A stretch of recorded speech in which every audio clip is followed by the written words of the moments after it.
everybody, and welcome back to What You Doing podcast. My name is Matt. This time I'm sitting down with Chase Bethea, a multi-award winning composer who's composed music for nearly 30 different independent video games. It was such a treat to have Chase on. I came across his post on Blue Sky asking for, press and podcasts to reach out to him. And it was perfect because I've been saying for a while that I want to have, some sort of musician, some sort of composer on the show. And this was a perfect match. Chase and I had a fantastic chat. It was really a big treat. Listening back for editing and stuff, I was just an absolute delight. We had such a good time. I will absolutely hope to have Chase on again in the future for whatever he's got going on. But listen, we already talked about this in the podcast, so let's get to it. I'll talk to you in the outro. I've been wanting to get someone on the podcast for a bit that does music, and it was one of those things where I was just like, I had a couple people in mind, and I was just like, all right, when I get a second. And you popped up on Blue Sky, and I was like, well, here we go. I'm like, he's looking to get out there, so that's great. That's it helps out both of us. Yeah. I like to say I'm not a very creative person, and it's more like I'm not artistically creative. Everyone's creative in their own way, but I'm not artistically creative in that way. So I like to say, like, I'm always curious about people who are artistically creative, how they do that, what their process is, how they come to it, that sort of thing. Okay. And so that just finally spawned this podcast. So, people wanting to get out and talk about their projects and their work and stuff like that is always fantastic. I love being able to talk to people, and then people have a great time being on the podcast. And I'm like, that's great. It's like, yeah, it's, if nothing else, I had a good time chatting, and hopefully everybody enjoys listening. So that's true. Yeah. Content like that people really enjoy, especially during these times. So it all works out. I fell bass backwards, as I like to say, into a really good time to try to make a platform for people to talk about their stuff. I've said it kind of plainly to some people, and where I'm just like, I don't care if they view the podcast as just like marketing for their thing. That's fine. Mm-hmm. Like if they're like, I want to get more eyes on my Kickstarter, I want to get more eyes on my game, whatever. Cool. Good. I want that too. Probably. If I have you on the show, I probably also want more people to see your thing and give you money for your thing. Yes. That's good in my book, like, that's a win. Yeah. I'm not mad at, like, I doubt anybody thinks I'm mad about it, but if it's like, I heard the podcast and like 4 people bought my game. Hell yeah. Cool. I'm not anybody. I don't know what I'm doing. No, you know what you're doing. You got the podcast started. You got the platform going, so you're good there. I do honestly feel, I was telling a friend of mine, I honestly feel like the hardest part of this whole process was starting. Mm-hmm. And I tricked myself into thinking it was easy. And so I started it. And then I realized it was more difficult than I thought. But I'm like, I already started. I gotta keep going. I already have like 2-3 episodes. I gotta figure it out, I guess. So, hi everybody, welcome to another episode of What You Doing? My name is Matt. I'm here today with Chase Bethea. Chase, say hi. Hey everyone. Hey Matt. Thanks for having me on. No, thank you. I'm doing great. No one ever says how are you. I wasn't ready for it. But no, I hope you're having a good day. Chase was looking for podcasts to be on Blue Sky, and I was like, hell yeah. I've said a couple times I've wanted to get musicians on. I've had a lot of like game designers. I've had Darren, a writer, on, and that's great. And I was like, I'd love to get musicians on. I want to branch out and have as many kind of different, I don't want to say disciplines, but just like people doing whatever. And so Chase was looking to be on podcasts to talk about his music. And here we are. It was great. It's that easy. If you want to be on the podcast, say, hey, I want to be on a podcast. People will find you. You would think, but that's interesting. I'm Big Love. Thank you for having me on. But yeah, some people actually don't respond. Believe it or not, it's not that easy. And that's thinking, okay. That's kind of the goal. Like, I feel like I have a podcast. You want to be on a podcast. Let's get together. You would think. You would, well, there's a lot of things I would think, because there's a lot of things I think about the way things should work. Well, we don't need to get into that right now. That's a whole nother podcast. That's a whole, yeah, that's a different show. I need to be on somebody else's show. This is a different space for that. But before we get too deep into it, Chase, why don't you go ahead, give everybody an intro, give your intro, give your background, and what you got going on. Yeah, for sure. So I'm Chase Bethea. I'm a multi-award winning professional video game composer. Been working in the industry for 14 years and shipped about 25 games thus far. Almost 30. I'll be 30 probably before the end of the year. So it'd be kind of cool to just switch over from the 25 to the 30 mark. So that's awesome. And I've been doing mostly guest speaking for different colleges like Berklee College of Music, Game Developers Conference. I did about 55 talks in 2.5 years from institutions to other game conferences around the states and things like that, and also do live performances of my work to kind of expand my audience of the work that I do with video game music, because I specialize in dynamic music design where it's tied to game mechanics. And that's just mostly a big, short, sweet thing about me. I want to talk about like your talks and stuff first. Like what goes into something like that? Because I always, a thing that's come up a lot in the interview so far on the podcast, I've had a lot of TTRPG designers, and a thing that's come up a lot is the essence of community knowledge building.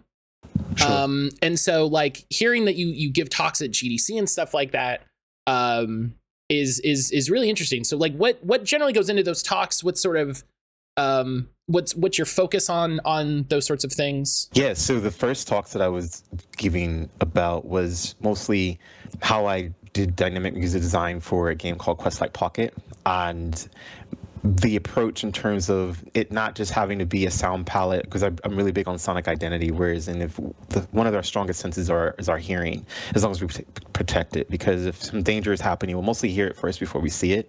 And so that's the same type of approach I take with game music and sonic identity. And so I was building a palette that is, aside from, most people think they need to build like an orchestral palette with the woodwinds and the horns and the different families of like strings and percussion, but you can also do the same thing in a fantasy adventure style, and also creating different mechanic music tie-ins that align to combat skills within the mobile game. And so that was one talk that I gave at GDC. It's in the vault. And the other talk that I was on with Zalavier Nelson Jr. and Clifton B, St. Charles Germain, and Jared Huntley was like micro talks. So it was kind of alluding to the game that's most recently came out this year, which is a Ground Zero. It came out April 4th, 2025.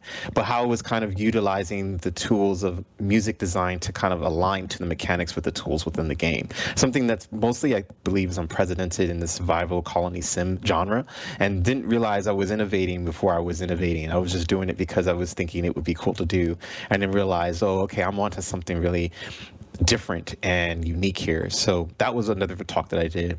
The past couple of years have been mostly emphasizing the diversity in game audio in terms of people doing the proper thought process and cognizance of hiring many minorities within the game industry that may not have the opportunities that other demographics would have, and the mindsets and the tools and just the navigation in terms of having a healthy conversation to just bring that to light, and what that encompasses and other resistances or fears that people have had. And it was mostly just a round table discussion, me giving a small anecdote, some statistics, and then open it to the floor of those who were attending to share their experiences.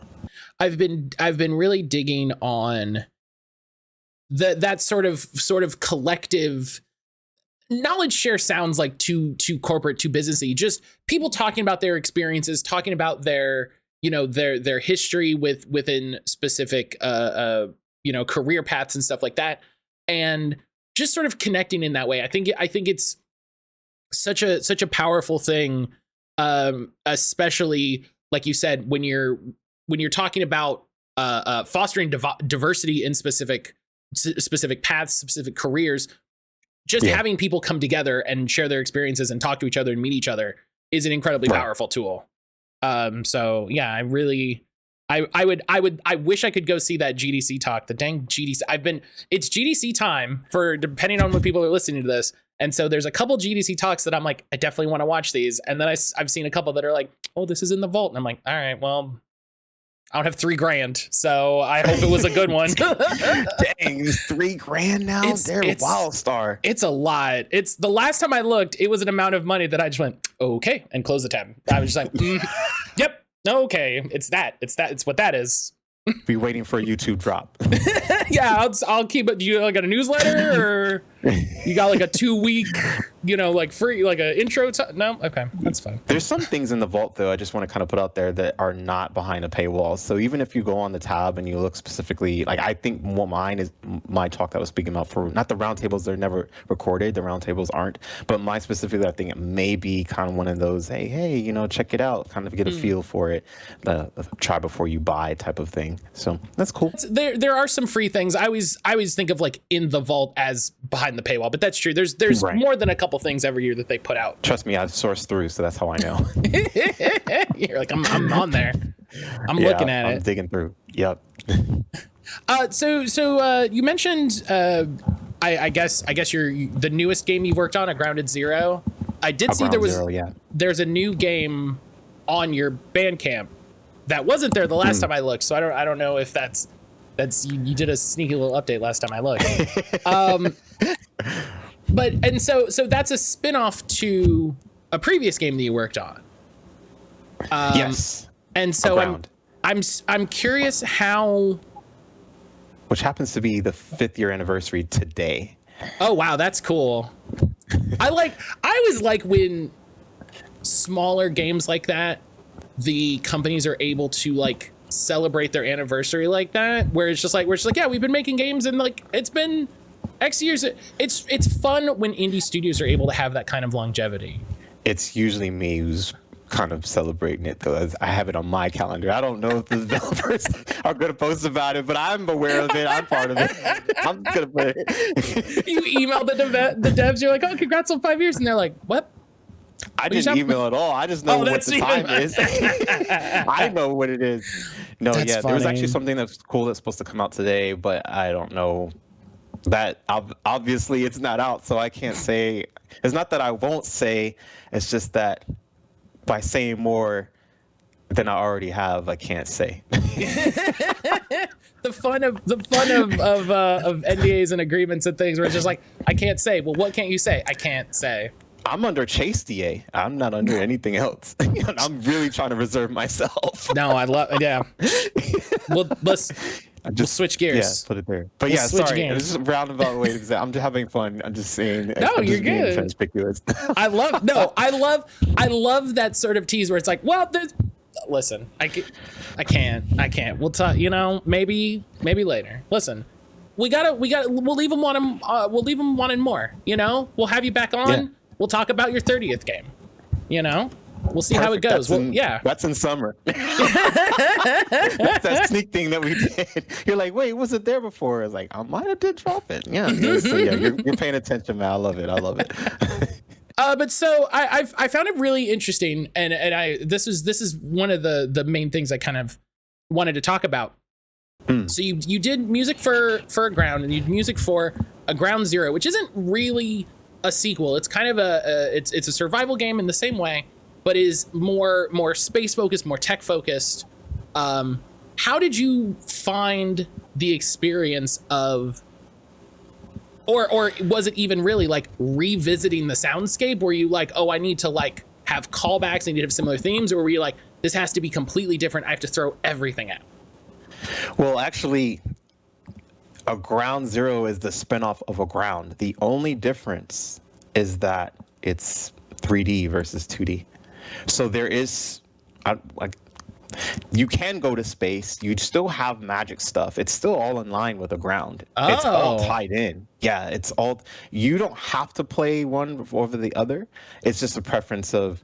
Typically, the players are aesthetically pulled to things. This is just the era we're in. What is it art? How does it look? All of the graphics, if it's running 60, 80 frames per second, all that technical stuff. I'm just thinking, does the game play well? Are you having fun? It is a game after all. All the other stuff is extra. But yeah, that is all tied in together. So my task was they didn't want it to sound like a ground, but they wanted still references from it. And so I had to remix some of my own things to kind of make sure the tie-ins were there in a very subconscious way if people are really listening. So I utilized motifs from specific tracks that were based on where you were in the game that were in sync with from the original ground. And if you know that soundtrack well, you'll hear those references in a Ground Zero. So I didn't thankfully have to scrap it. The only difference is that I had to create an entire new sound palette, which I was talking about Sonic Identity, because the developer was very clear. It's like, I want it to sound more modern and versus more retro. I was like, cool, perfect, I can do that. That's great. Because a lot of people think that I'm only in this retro space or that I only have this type of electronic sound. It's like, no, I've done folk music. I've won an award for bossa nova style, and the first in-game music that it was ever heard of in that regard. And I've done other types of music. I'm known as a Swiss Army knife for video game composition. So I love being able to branch further than what I've already done before because I'm only in competition with myself. And that is the focus in terms of keeping a cohesive soundtrack with the Sonic identity, but also referencing to my own work, thankfully, to have the players be reminded of these things that they love so much from the original game. Do you feel like there was, you mentioned like being in competition with yourself. Do you feel like did you feel like a pressure to like show that you've grown, or like look at all the stuff I know how to do now. Look at the cool music tricks I know how to do now. I can make a musical kickflip. Check it out. Look at it. The pressure, I still am very grateful and to be able to score the game, but I'm equally as grateful to have finished it as well. The pressure was definitely with it. There was just a psychological feeling, not just with me, but with what I used to call the Agroundians, and like that community kind of just. There used to be a bunch of them, and then they kind of just disappeared. And I think that was because of the art style changing, being more like 3D versus 2D. And even though game players are odd sometimes, they complained about the art style and the 2D, but then when it was 3D, they complained about that too. So I'm like, what do you want? Do you like it? Does it play? Do you have fun again? So I had a lot of great random feedback that was coming to me per track when I was releasing it. But in this one, it was mostly, all right, cool, yeah, do your thing. Like, they expect that it's good, so they know it's good, and they're like, yeah, you're doing what you're supposed to do. And so I'm thinking with myself, well, again, I have to remix my own work, which again, it's a good thing, but it's also a little bit difficult because I'm trying to think I wrote this, I felt as good as it could be, but how do I trick myself into believing that it could be better? And so the only input that I was getting mostly was from the team. And so with the programmer, he and I were bouncing, I'd write something and then they'd share their thoughts. And that was it. And it wasn't until I did the listening party last month with Bonus Stage and then started teasing a little bit of the tracks that I start to see beyond, people really rock with this. They really like it. One of my favorite lines is from Teenage Mutant Ninja Turtles, who's Secret of the Ooze, one of my favorite movies. They like it. They really like it. And I was thinking, that's how I felt. And so, yeah, I mean, I journaled mostly my thoughts, and I have like the ground, and I have the Ground Zero journal in terms of what I was going through mentally, and some voice stuff I'll be releasing on the Patreon of the development of it. But off the top, I can say, like, the pressure, yes, was within me, and it took some time to finish some tracks that typically wouldn't take me as long but I liked that because I don't believe in rushing art. I do not stand with crunch. I do not stand by the folks who are, you got to get things done and you got to do things on the timeline when they're saying, well, we need it tomorrow and type of stuff. I do not subscribe to that type of work ethic and things. I've found in the recent 6 to 7 years that my greatest work has come because I've spent more time taking it to get done versus a shorter time doing it. I can still do it in that short time. I came from that. I understood that. I was able to write music in 3 tracks a day consistently. But what I learned is that if I don't want to write, I don't write until something comes to me and I'm ready mentally to just feel, I can visually see myself writing, visually here, and then actually enacting and sitting here at the station and then doing the work. That's something that has been more rewarding versus trying to force myself to meet a milestone. And not all developers can really work with that. And that's okay. But what's odd about it is that developers will also take their time.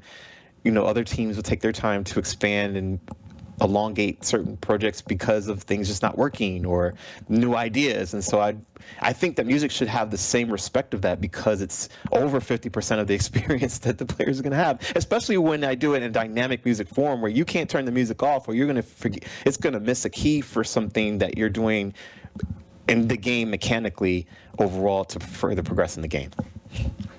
So you got me curious. Talk to me about this dynamic music thing, because I feel like I have like a picture in my head. I have like an idea of what it means. Sure. But also I apparently didn't know what I thought I knew about the games. So maybe I'm wrong.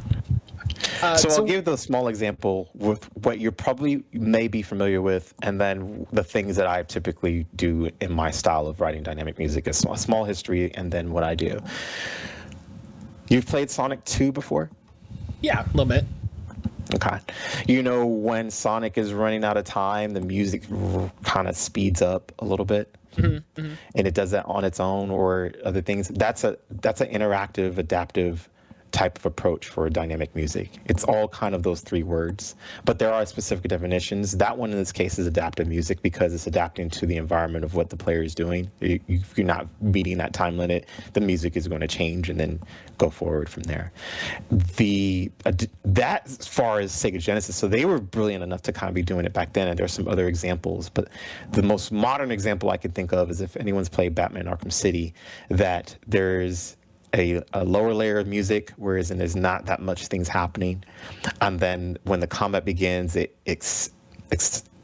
other music layers come in and it gets more intense. And then there's a higher level of music, whereas it's just all the instruments and everything's coming at once. And then if you get beat up, then there might be a filter that happens.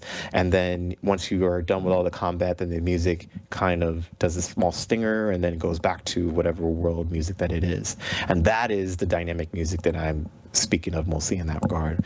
For me, I've done many different styles. I did one where for a fighting game, the music is on a screen for that and transitions seamlessly into the fight between 2 robots. And it has that layer system where it's a low combat field with not that many instruments, and then it changes based off of who's doing better in the fight, and then it has more intensity combat going on, then a victory theme, and then smoothly transitions with the same track back to the menu screen without ever being interrupted, including it being within rhythm time too.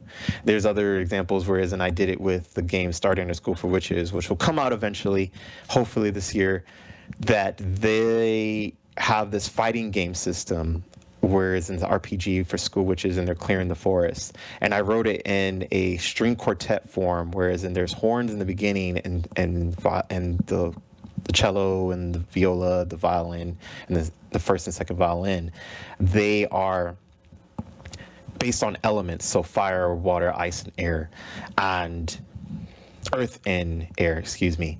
The percussion represents earth, fire represents strings, water represents some whimsical light synths, and depending on what you're doing or how well you're doing in the combat, those instruments will come in and out of each other, even though there's a thematic form to it too.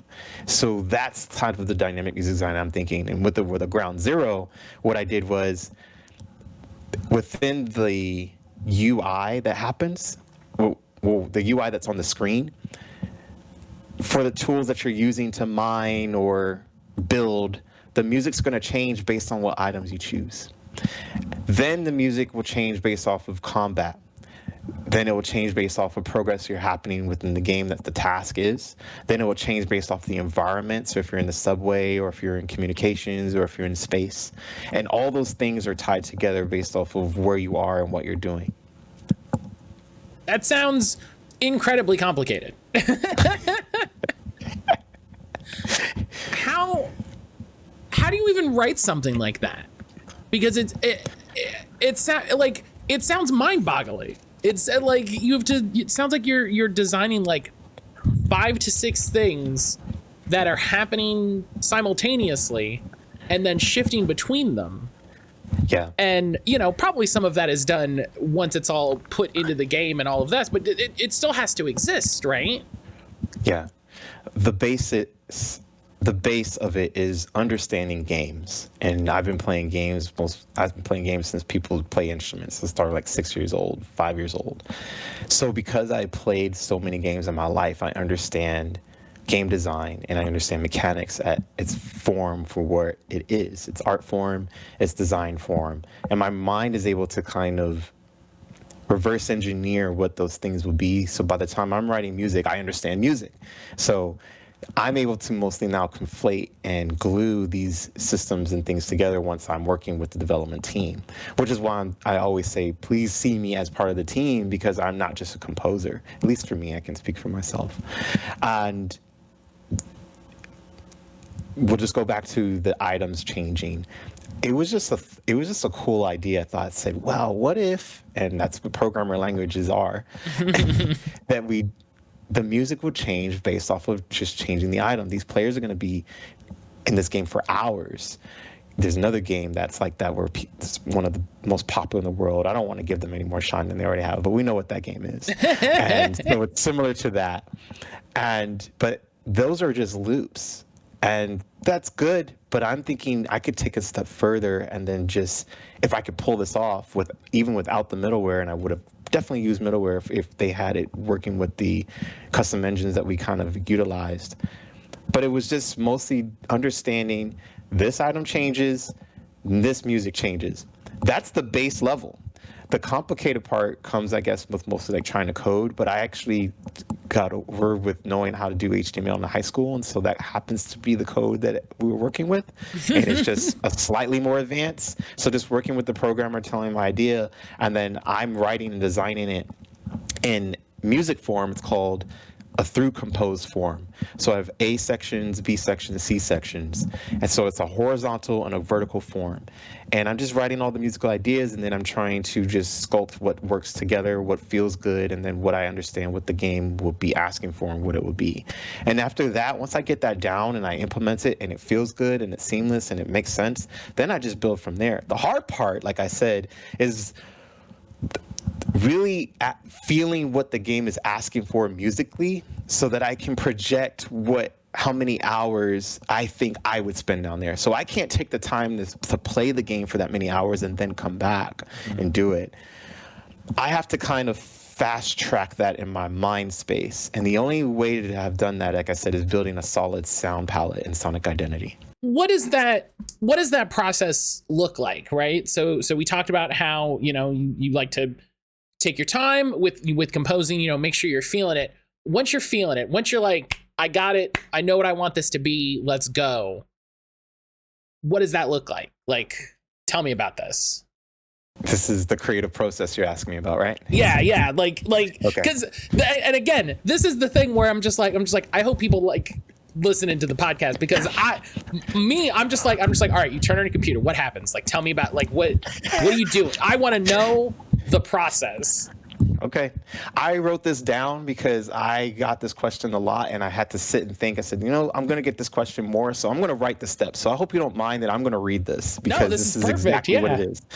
This is because when I wrote this, when I was actually doing it, because I realized this is what people really want, the sauce, right? Yeah. There's no sauce. This is how my mind thinks. So I wrote it down. So here we go. I named the file in the DAW. The DAW is a digital audio workstation. The name of the file is important, because if I was to name this song 1 or whatever, just to kind of get started, computers are good and they're bad. So if you had to rename it later, it would say, we can't find the file, or your stuff crashed, and now it's going to be a problem. So I name it what I know the song name is going to be first, and then I add on whatever other number is going to be for iterations after that. Then I build the sound palette that I keep talking about. whatever synths, whatever external instruments, whatever other things I'm thinking about is going to be. I set up those into the digital audio workstation. I play the game. I read the game design document. I hear what the game is asking for. I come up with a word theme in terms of if it's going to be boss, or then in thinking like aggression, space might equal or magic sometimes, or relaxing. This kind of helps me formulate where the music is going to motivically or texturally be, so I don't have to just pull it out of thin air. So then I design rhythms and chord textures and melodies to match the word theme. And there are many techniques for that, but that's mostly just kind of getting a feel of musically what I'm trying to like convey. And I try to at least write 4 bars. A lot of people get hung up. I'm getting into kind of something that's in the book that I'm publishing this year. So they're different. I wrote, I think, over 10 ways you can get over writer's block. And one of them is, the thing is like, just write 4 bars. If you can write 4 bars, when I was in writing class in community college, my English composition teacher said, a lot of people think they can write, they can't write 10 pages, but if you can write 1 page, you can write 5, you write 5, you write 10, you write 10, 20, and 20 is 100. And so I take the same thought process and put it into just music writing. 4 bars. If you can't write 4 bars, that's literally the antecedent and a consequent of which is the answer, the question and answer of motivic writing, melody writing. That's 4 bars. If you can't do that, you have a problem. You need to kind of rephrase some things and work on some of that. Because 4 bars could get you to 8 bars, because then if you understand music, then you can go forward. And then what should happen is that you start to get inspired by something. But even if you're not, you started something rather than starting nothing. So I try to release 4 bars. And every bar format, because of the section dynamic music format, is good. Because if it's 4 bar section here, and I get to 8, now I've already got 1 section of the dynamic music in that through composed form. So that's the A section. You see how it's kind of tying into like where I understand like music, and I'm trying to pull it together. That's just what makes sense. Then I mark each section of that. So it's A, then B, then C. Then once I finish the music, I send a draft over and for the minutes of approval to the team. And then once it's approved, I check on the mix of the music and on different systems. So I do different monitors. I check it in the car, I check it on the phone if I want to. But typically the car and the phone are the best, and obviously because I'm writing mostly on my headphones. Then I render out each section, and I create the loops for the section so that they can be implemented. Then I render out the full arrangement of the track for the soundtrack purpose of that. And then I render out the stems for full arrangement, because people typically now want to study what I've done. So I kind of have a store for that for people to kind of check out what I did and how I did, because it's so different from most video game music they've heard. Then I clean up the session of the used tracks in the sense, so if I have to pull it up again, the computer is not acting funky with me, and I'm not going to be funky with it because it didn't find my shit. Sorry for no, you're fine. You're fine. So that rolled out. So yeah, I try to keep it PG. So then, like, I upload the files to the repository. Then, and the dynamic music steps, I implement the music. I edit the code in the software so it fits seamlessly with the mechanic. That means I need to have specific codes to fit the developer codes to test it and go back and forth to kind of get a feeling of it and how it feels, if it's smooth, if there's fades, if there's editing in the code for the fades to happen.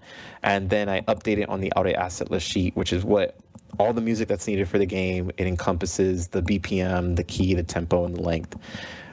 And then I master the track. And then I make different versions of the track in MPV, MP3, and a wave. And then from there, it goes into a whole different process of distribution, which is now out of the creative process, because that is all admin work.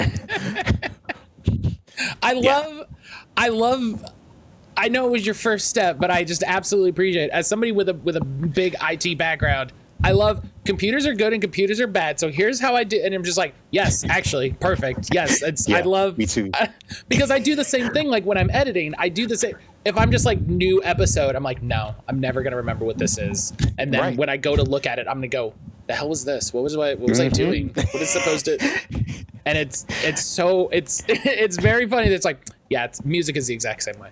Music is, at least for me, some people don't name their things. And if that's how their brain works, I salute them, but that is not, I know I have not been able to find things. And then if you were trying to open it later, it may not open. So you never know what it is. Right. What is new song? What was this for? What was new? It's dead, whatever it is. So, Yeah. I hope they email me. Chase, where was that new song you were working? The new song.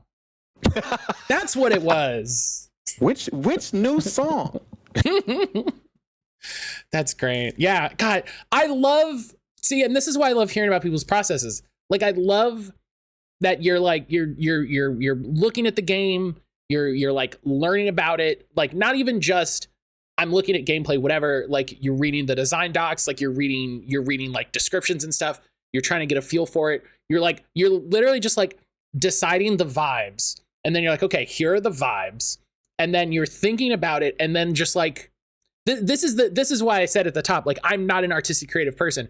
The idea that you're just like, okay, I'm going to read this about the game. Okay, here's the music. That's like magic to me. Like, that is literally like, that is magical.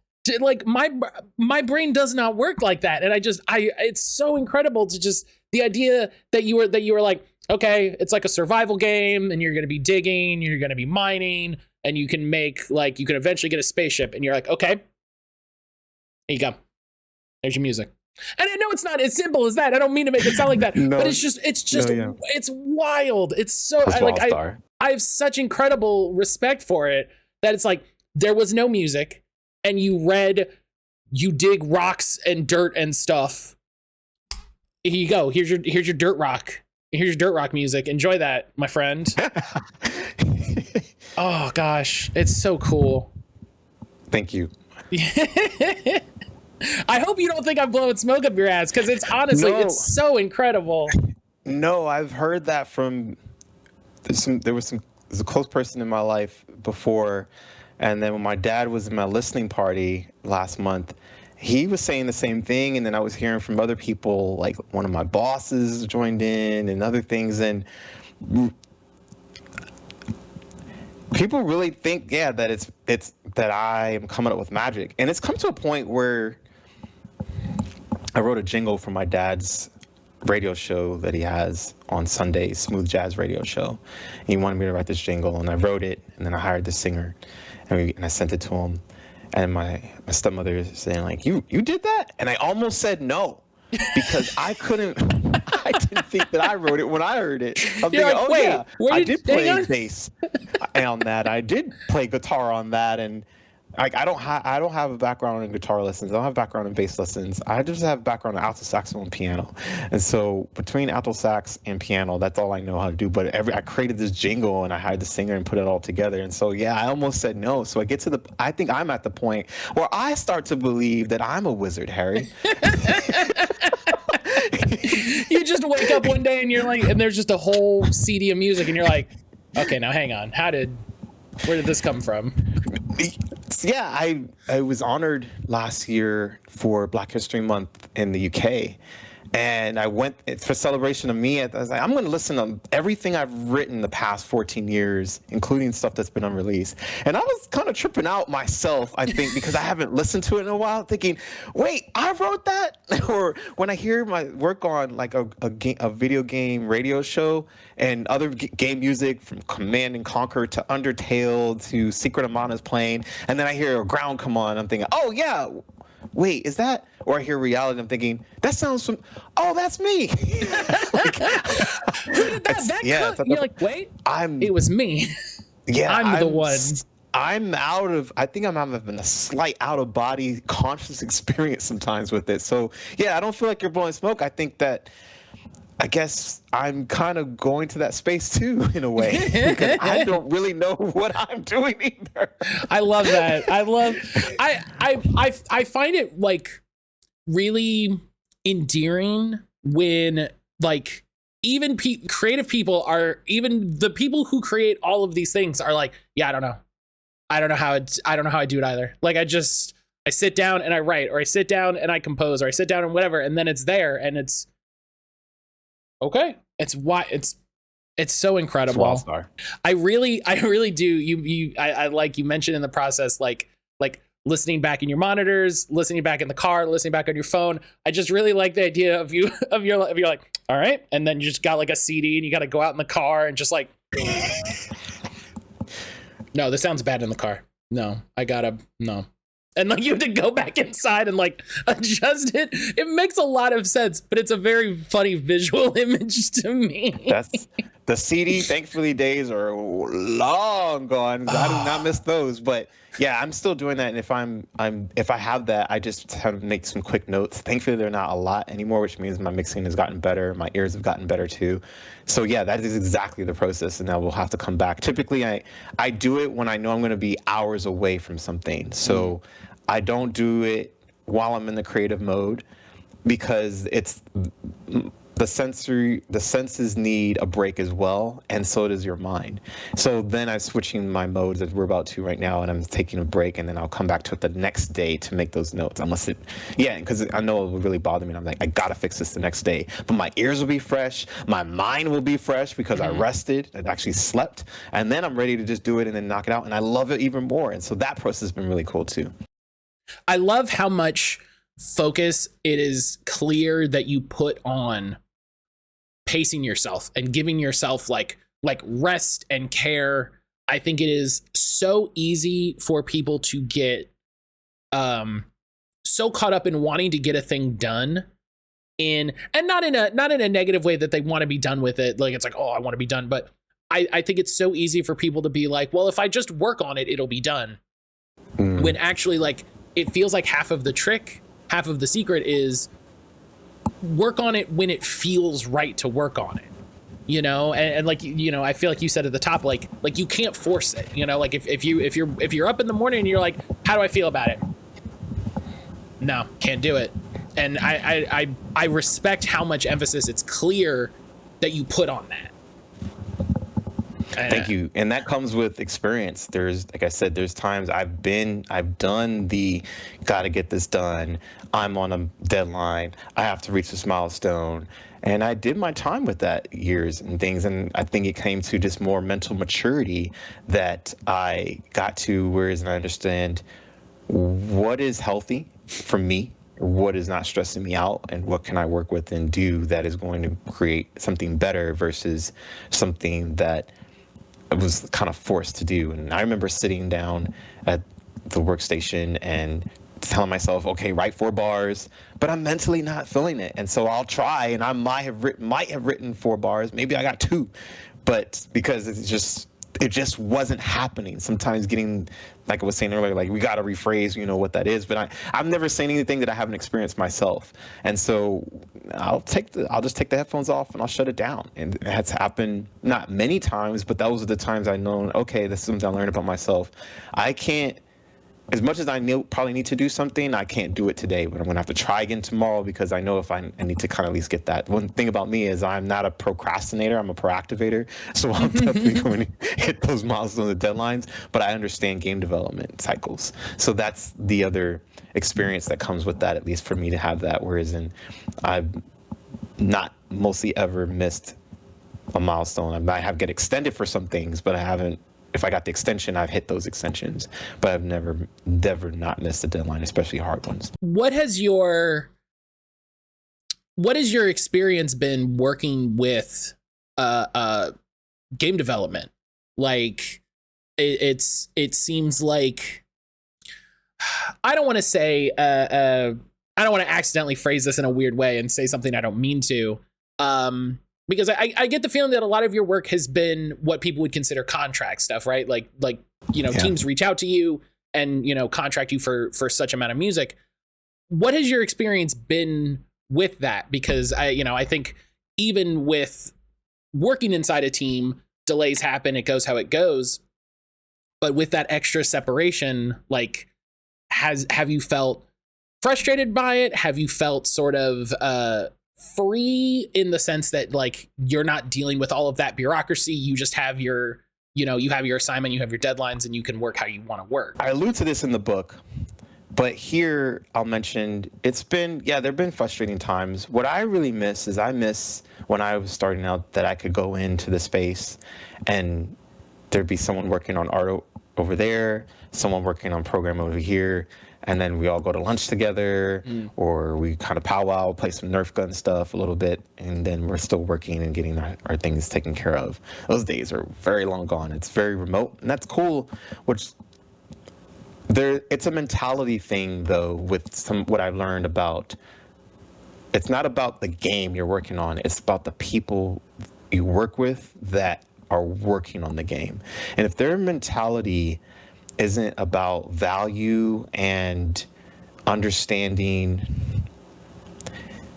them valuing themselves, I guess, first, too, they're probably not going to value other humans. So that's going to trickle down into how you work with other people. It could be a really great idea. The art and the story and everything else could make great sense and it'd be phenomenal. But if they're a shitty person, or if they don't have the mental aptitude to really know how to nurture a team, even as small as 3 people, there's going to be some friction and some misunderstandings, and it's going to make working on that project very difficult or not worth it.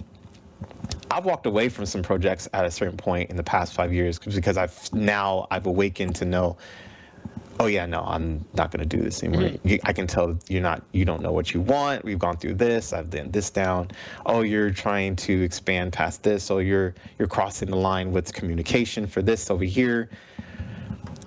And then there's some developers that just, like I said, you got to talk to people first to understand, like have a good conversation, and it's going to take more than one to really assess hopefully if you're sharp to kind of at least understand people. For me, I have a background in working in retail for 10 years. So not only do I understand how to talk to people, I understand how people work overall, because I had a bunch of different personalities come at me randomly whenever obviously was walking through the door, and different fields of retail. So I have a different set of experience skills. I have a different set of skills that most people don't have. But this allowed me to be able to navigate just a little bit better because I can see what those patterns are. And so the frustration doesn't happen that much anymore, thankfully, because now I understand the patterns. And I also just remove myself quickly or after the fact, not so long after, once I understand, okay, yeah, no, I'm probably not the person that you're going to want to work with, regardless of how great you think my work is or how great I think your work is. It's just mentally we're not on the same page. And I'm happier and have a lot less stressful thoughts going on thinking about it. And it's in that case, I leave it as all business, because for me, it's not totally personal unless they personally try to attack me. But it just sets aside a lot of just bullshit in the future. So that is really what I think about in terms of like the frustration. Because like I said, there's a couple teams I've been working with recently. They're amazing. Like their thought process, they think about how they elevate themselves to kind of want their projects to be better. But they're thinking almost like me without me having to say. And so I don't have to coach and I don't have to teach. They just understand and they get it and they don't mind. When I see that, the biggest thing for me is when someone invests in themselves, even outside of the game, like maybe they mention things about self-care or taking care of this or doing other things, whatever those standards are for them, that's a good sign for me, because then I'm understanding. I go with the mantra of I'm going to treat myself the way I wish others to treat me, and I treat myself good. Great, almost. So I don't go with the treat others the way you wish to want to be treated, because they will not reciprocate. I want you to do your fucking job, and you're like, ah, oh, damn, this doesn't work. This doesn't work when we. Yeah. So it really comes down to, like I said, I know it's a longer answer, but it really just comes down to the mentality and the maturity of understanding how they take care of themselves in an all-encompassed form. And once I understand that, and I at least see and can detect that, then I know it's going to be a good working relationship, because then everything else will just fall into place. No, I love that.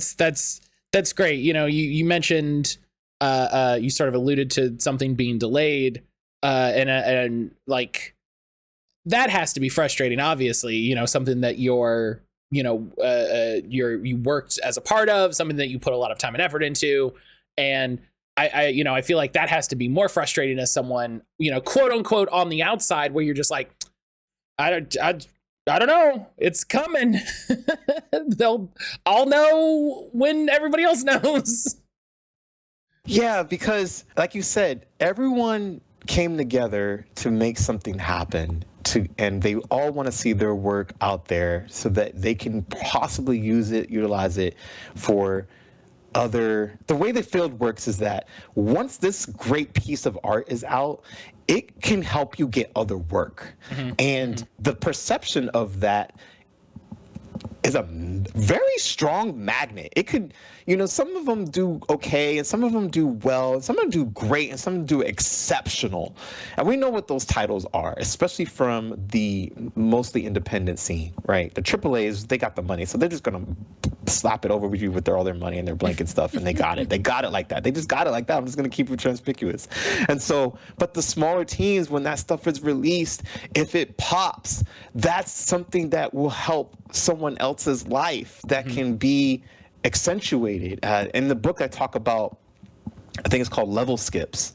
Whereas there were projects that I was on that I thought were going to get me to that next tier, that was going to get me to that next space, that was going to help me get bigger and better paying work. And that shit didn't happen because it wasn't released. And the sad part about it is that most of the time it's that last 10% where they just send it out, because if no one knows it, if it's not out, no one knows it exists, and you're kind of withholding the world from art in itself that people could enjoy. I mean, I had someone tell me that my music from a ground helped them through a depression. I've struggled with some depression some years, and I know what that's like. So if I know that if I see someone's playing my music in the Ukraine, or someone is having a hard time in high school from whatever things are going on with them, and my music helped that, if I didn't release that music, I don't know if that would have ever happened. I don't know. But thankfully I released it, and it helped someone get through those hard times.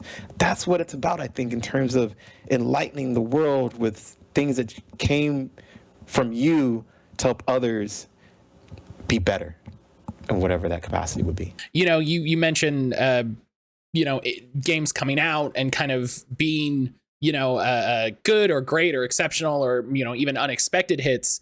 And the example that immediately pops to my mind, I think like the textbook example for this that I think people should really focus on is Among Us. I didn't expect that. Well, so Among Us came out and was out for years. Yes. And like it didn't take off. Like it was not incredibly popular. And during COVID, for whatever reason, however it happened, it had a huge explosion. So much so the development team was working on a new game, and they stopped working on the new game to go back and support Among Us and do updates and all of this. And now Inner Sloth has moved from, I don't know who they were before. Like I'd never heard of them. I'm not going to say they were unknown because I just didn't know. And so that would be silly, but they've gone from, a unknown quote unquote development studio to the people who made Among Us and are now like, which, say what you will about like the commodification of video games and such and such and such. Among Us is incredibly popular. Among Us is a ridiculously popular game, but Inner Sloth has also now moved into publishing and to like entrepreneurial ventures and giving back to the community and feeding back into the community. And so it's so wild to see. Like, I always feel like I think if I worked on any games, I don't think I would work on a game with the thought that it would be the next Among Us, in the sense that like it's going to blow up and have 20 million players or whatever. I would want to work on it thinking that it was Among Us because I would want to have a game that if it was popular, like you said, would elevate, right? It's like, oh, if this game is popular, this is the thing we're going to work on the next, it's going to help us get better. We're going to get better. We're going to make better games. We're going to work to better the community.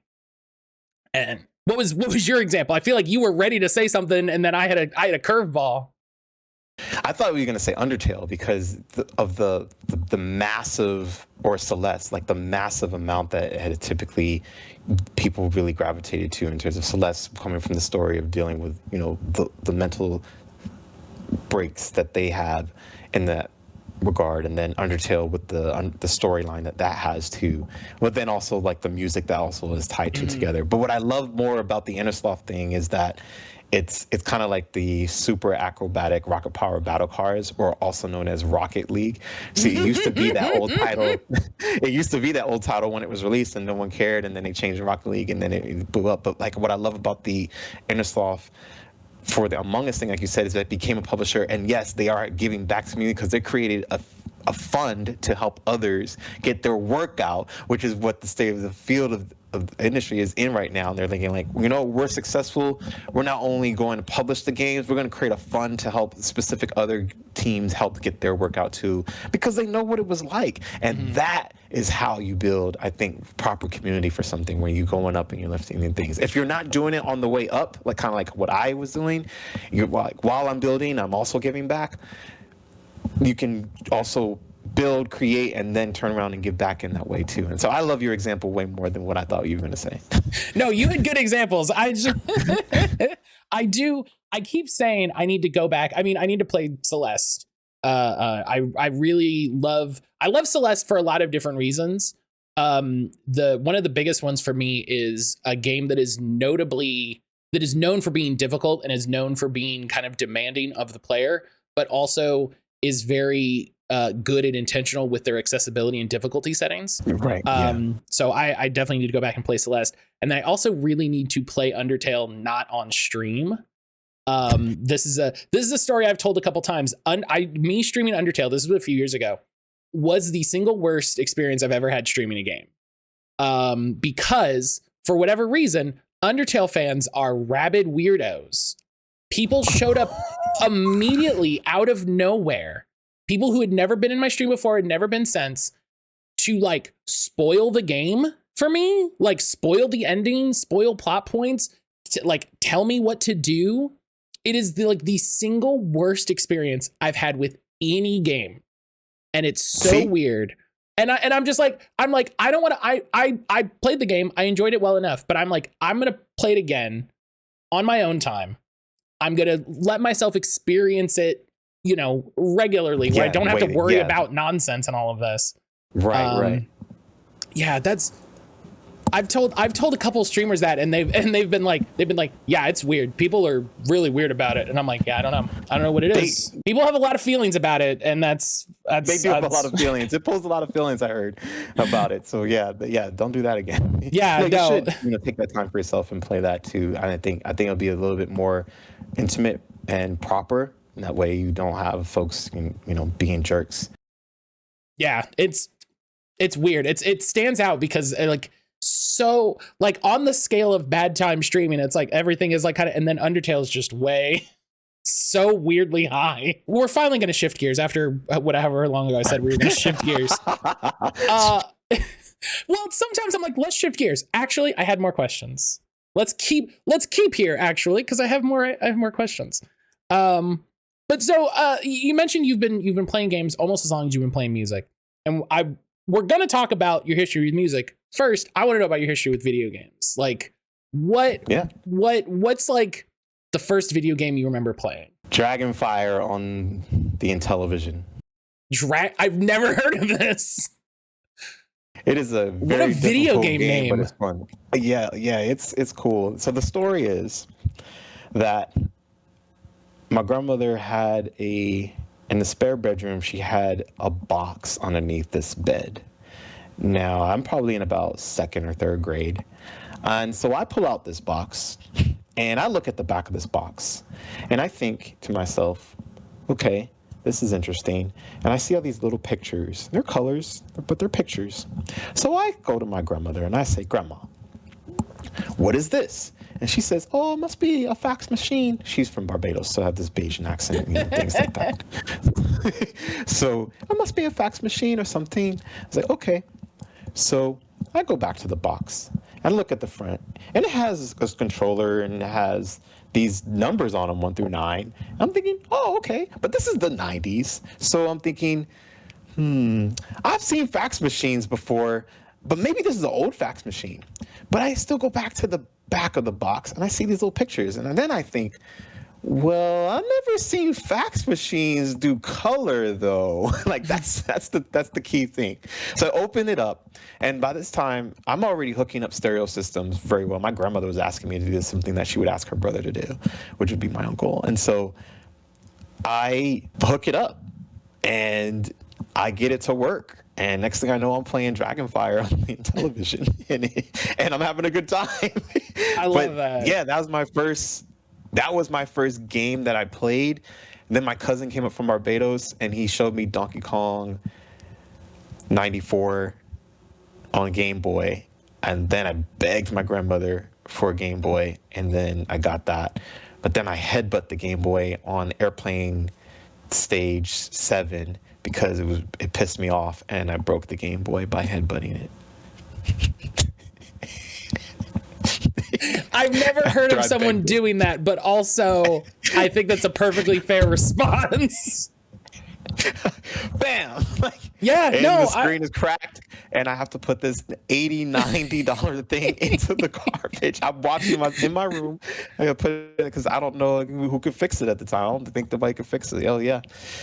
No, yeah, I broke some Game Boys. It's definitely things for that. But yeah, I got a lot of gaming stories. But those are the two games that I mostly introduced. And then my grandma bought me an N64. I didn't break that. I still have that to this day. It's the I didn't only thing headbutt that one. In my childhood. Can't headbutt that one. I just ran my grandmother's phone bill up though.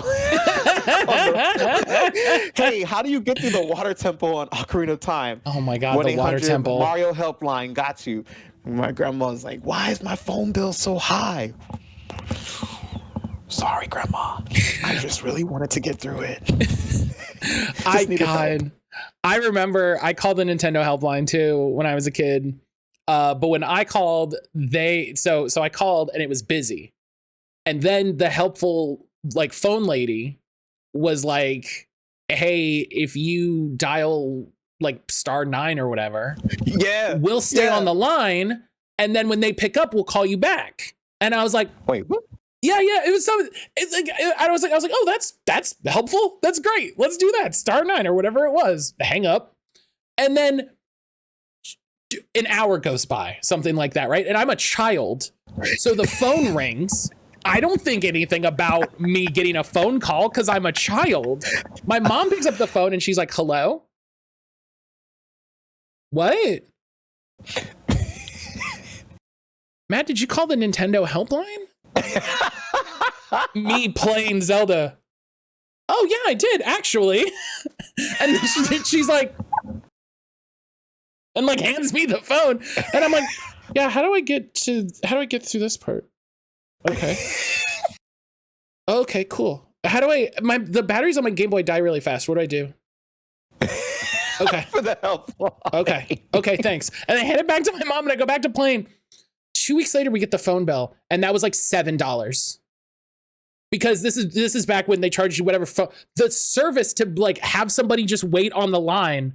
They had to pay someone to do it. Wait, so it was $7 you said? It was whatever it was. It was enough that it was like a special line item on the phone bill. Wow. And my mom was like, "What's this? What's this right here?" And I was like, "I don't know. I don't use the phone. What do you mean?" And she's like, "No, you called the Nintendo helpline. You remember?" So there was like the $2, whatever it was, to call Nintendo, and then the $4 or $5 again, whatever it was, because I made somebody wait. Yeah. And I'll never forget, because people be like, "Yeah, it's so expensive to call the Nintendo helpline." I was like, I got you one better. I don't know. You want to know how much my bill was? Listen, Chase, I don't mean to be mean. You just gotta get better at video games, buddy. Like, you gotta get good. No, that's how I got good. I called him. I said, "How do I do it?" Good.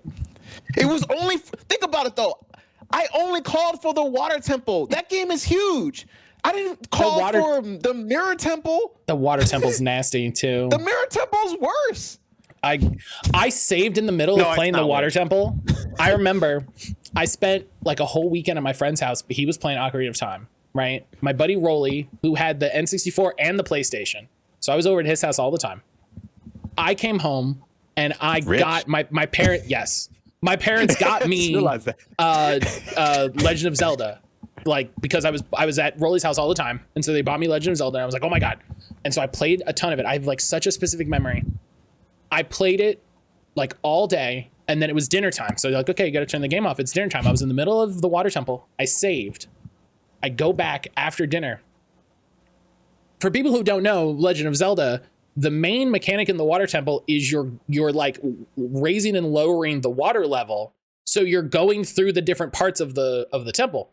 I was somehow on the very top of the temple, but the water was all the way at the bottom. And me being however old I was like, I can't figure out how to get the water back so that I can progress. So I just never played Ocarina of Time again. I just can't. I was just like, well, I guess I can't play this anymore. That's hilarious. Yeah, I probably could have fixed it if I'd spent like five more minutes or something like that. No, but if you just called the hotline and got your phone bill to $60 to $80 like I did. She's like, you should have spent the money like I did, but you called. My grandma's bill is only $60, $80 more, no big deal. Now, see, for me, what I didn't think, because my grandma's phone was, my mom would always call it. She's like, it's like Grand Central Station at her house, and the phone would always ring. She'd be on the phone for hours with people from Barbados, people from in Canada, people in like Washington. I mean, all over. So I was thinking, yeah, I'm gonna call the hotline. I'm not thinking it's gonna cost money because I know that those other things cost, like international calls probably cost way more. So, but yeah, no, $63 to $83 extra was pretty, that's a lot of money. Because my grandma didn't tell me she had calling cards to call those international so I didn't think anything of it. You're like, yeah, she calls Barbados all the time, whatever. It's not that big a deal. I was thinking they call here all the time. What are we doing? Like, this is going to be okay. No, but actually, I was curious. Were you calling for Link's Awakening on Game Boy to get help? Because I could definitely understand that. That's a game I didn't finish when I was a child. Oh, man. I had worked at Hollywood Video and someone helped me. Was that the game or was it Oracle of Ages and Seasons?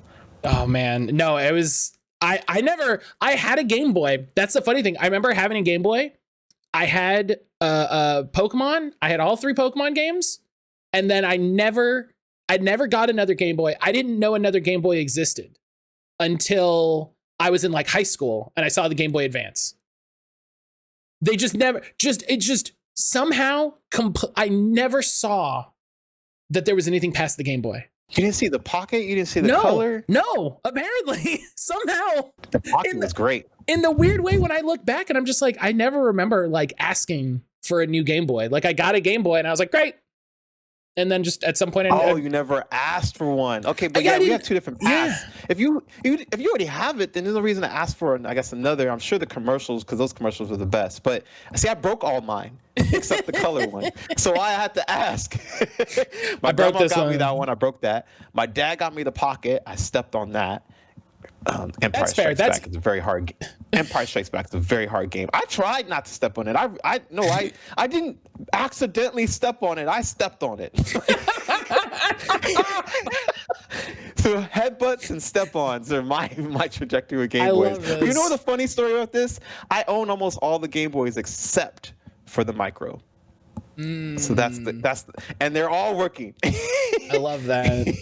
So that's the turnaround of this story, is that from broken to holding on to. And they know what fate awaits them. So well, I am in more control of things. I just put it down and think about it. I dream about thinking about it. I was like, man, I should play some of these and to go back and things like that too. But yeah, no.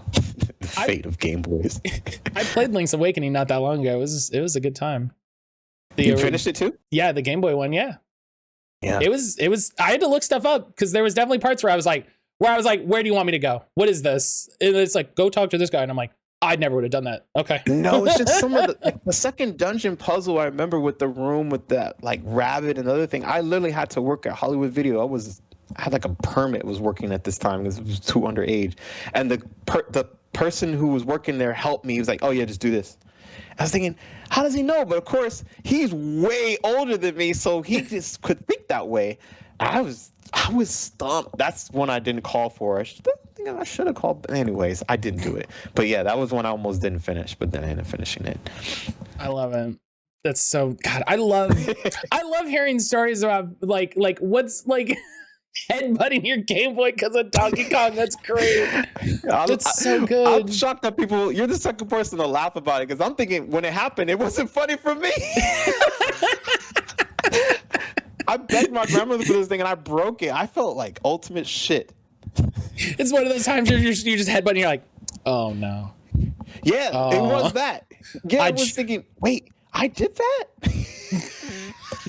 It happened so fast. It was bam, one and done. Like, it wasn't like 2 or 3, just one knocker. That was it. Those old screens. I remember my mom's original Game Boy, because she had the Game Boy before I did. She had Tetris. She would just play Tetris all the time. Oh, I heard about that, yeah. I was handing it to her. I was on the couch. I was handing it to her on the chair, like, diagonal. And then I dropped it and it fell this far, right? Like, just from, and the screen, the back of the screen exploded. Like it busted all the pixels. And I was just like, I don't even know what just happened. You know what I mean? Like that where something breaks and you're just like, I don't even know how this happened. I don't know how we got here. Later, they got me my own Game Boy. We went to Texas to see my family. I'm playing my Game Boy. I drop it 3 feet onto their driveway and it slides 2 feet down the driveway. And I'm like, I just broke my Game Boy. I'm going to have to just sit there the whole plane ride. Oh my God, what am I doing? The screen just like fell off. Just like the bezel, just the little screen was just like, meh. And I was like, okay, well, great. It worked. Yeah, I was like, but then I thought back to when I was like, how did you survive this? And that other one like exploded. Just the right angle. Yeah. On that hard part, right? I have like so clear memories. I have so few memories from my childhood, but like those 2 things specifically, that sound of it just like smacking the concrete and just like, and then just like, oh, it's fine. It's fine. It's like, you just glue it. It's fine. Oh, you glued it? Okay. Yeah, it was just because it was didn't have the back. Yeah, I know what the border of the gray and stuff like that. But yeah, I've seen some. As you say that, I'm thinking in that time I've seen some without the screen. I always wonder, like, did they just, because children used to play and mark and do stuff and do all kinds of things, Sid stuff I call it, and Toy Story reference. Yeah, you're just like, what is this? Oh, I broke it. No. Yeah. Oh, well. Yeah, it's off. Yeah. Yeah, like you do. Just yeah. Good times. I'm gonna think about that like tomorrow. It's just gonna pop in my head and I'm gonna laugh. It's so funny. It's just gonna bubble up tomorrow and I'm gonna be like, crazy. The headbutt or the headbutt? The slip and slide Game Boy. Okay. I think about that Game Boy. I think about that Game Boy falling all the time. That's one of those things that for whatever is like etched into my brain. I think whenever I'm like putting my phone in my pocket, I feel like my brain is like, don't. Oh, okay, good. Don't. The shape. Okay, yeah, that's interesting. I feel like my brain is always just like it had like that one terrible moment. It's like, nope. Okay, careful. Extra grip on the phone into the pocket. Right into the pocket. What was the first video game? The first video game soundtrack that you really remember like grabbing you? That you were like, this is like more than just like, oh, like this is too whenever you're like, this is music. This is an experience. Like this is part of this. I don't know what came first. Man, it's 3 games. I don't know which one came first. And I'm really thinking like, man, I wish I hoped. No, I didn't own that game. I think I got that one later. See, I'm really forcing myself to think because I have a lot of my childhood memories and I really like this stuff because it's part of what refuels the passion in terms of like me keeping going for things. So that one, I'm getting close to the answer. So that one was this. I don't remember it. Now it's down to 2. It's going to be either between Batman Forever and Turok Battle of the Dinosaurs, which I always mention. And I've been mentioning it for over and over and over. I listen to at least Turok Battle of the Dinosaurs almost on a weekly basis because it's part of my video game workout playlist when I do my run. So Batman Forever on Game Boy. I think Tim Follin did the one on Sega Genesis, but I think that the other composer had. What was cool, what I loved about that, and I wish this kind of still existed, is that it can't really on consoles, but it can for some retros, is that when you had a licensed game and you had different ones like Super Nintendo, Sega, and Game Boy at the time, and Game Gear, like all those four, and probably Lynx too if they had different licensed ones, depending on the studio that worked on it, it wouldn't be the same studio to do all four. So they choose different studios, and depending on that studio, you have a different team. So it allowed other work for other people, which was amazing. That doesn't typically happen anymore. If you get a licensed game today, that studio does all the ports, or that one studio does ports for all the same game, which I guess then the porting gets work, but then the studio just makes and develops that game. But that's not how it was back in the day. And so the composer who worked on the Game Boy version, I think, had copied close to what Tim Follin did, and it was incredible. I still tried to transcribe that when I was at community college in Finale, which was terrible, to get some of the notes that was played on that. Specifically, it's Batman Forever, not the second stage from One in the Circus. That shit goes hard. It just starts in this eerie like type of form, like arpeggiated form, and then it ramps up like with these chords, like I just can't I can't even sing it right, but it just gets intense. Like it's got this fugue type of feeling, but in like not cherry Bach, like dark Bach, like not even that other memed up Bach. Like just no, we're just gonna make this shit sound good. And so there's that. But for an original piece of music, Alberto Gonzalez, that man can write. And he's known for a lot of stuff that he's done for those things. And those games, like he did Smurfs thing on Game Boy and Asterix on Sega and stuff like too. But he was brilliant because I think he was in his early teens, early 20s, no older than like 22 at most, I would think.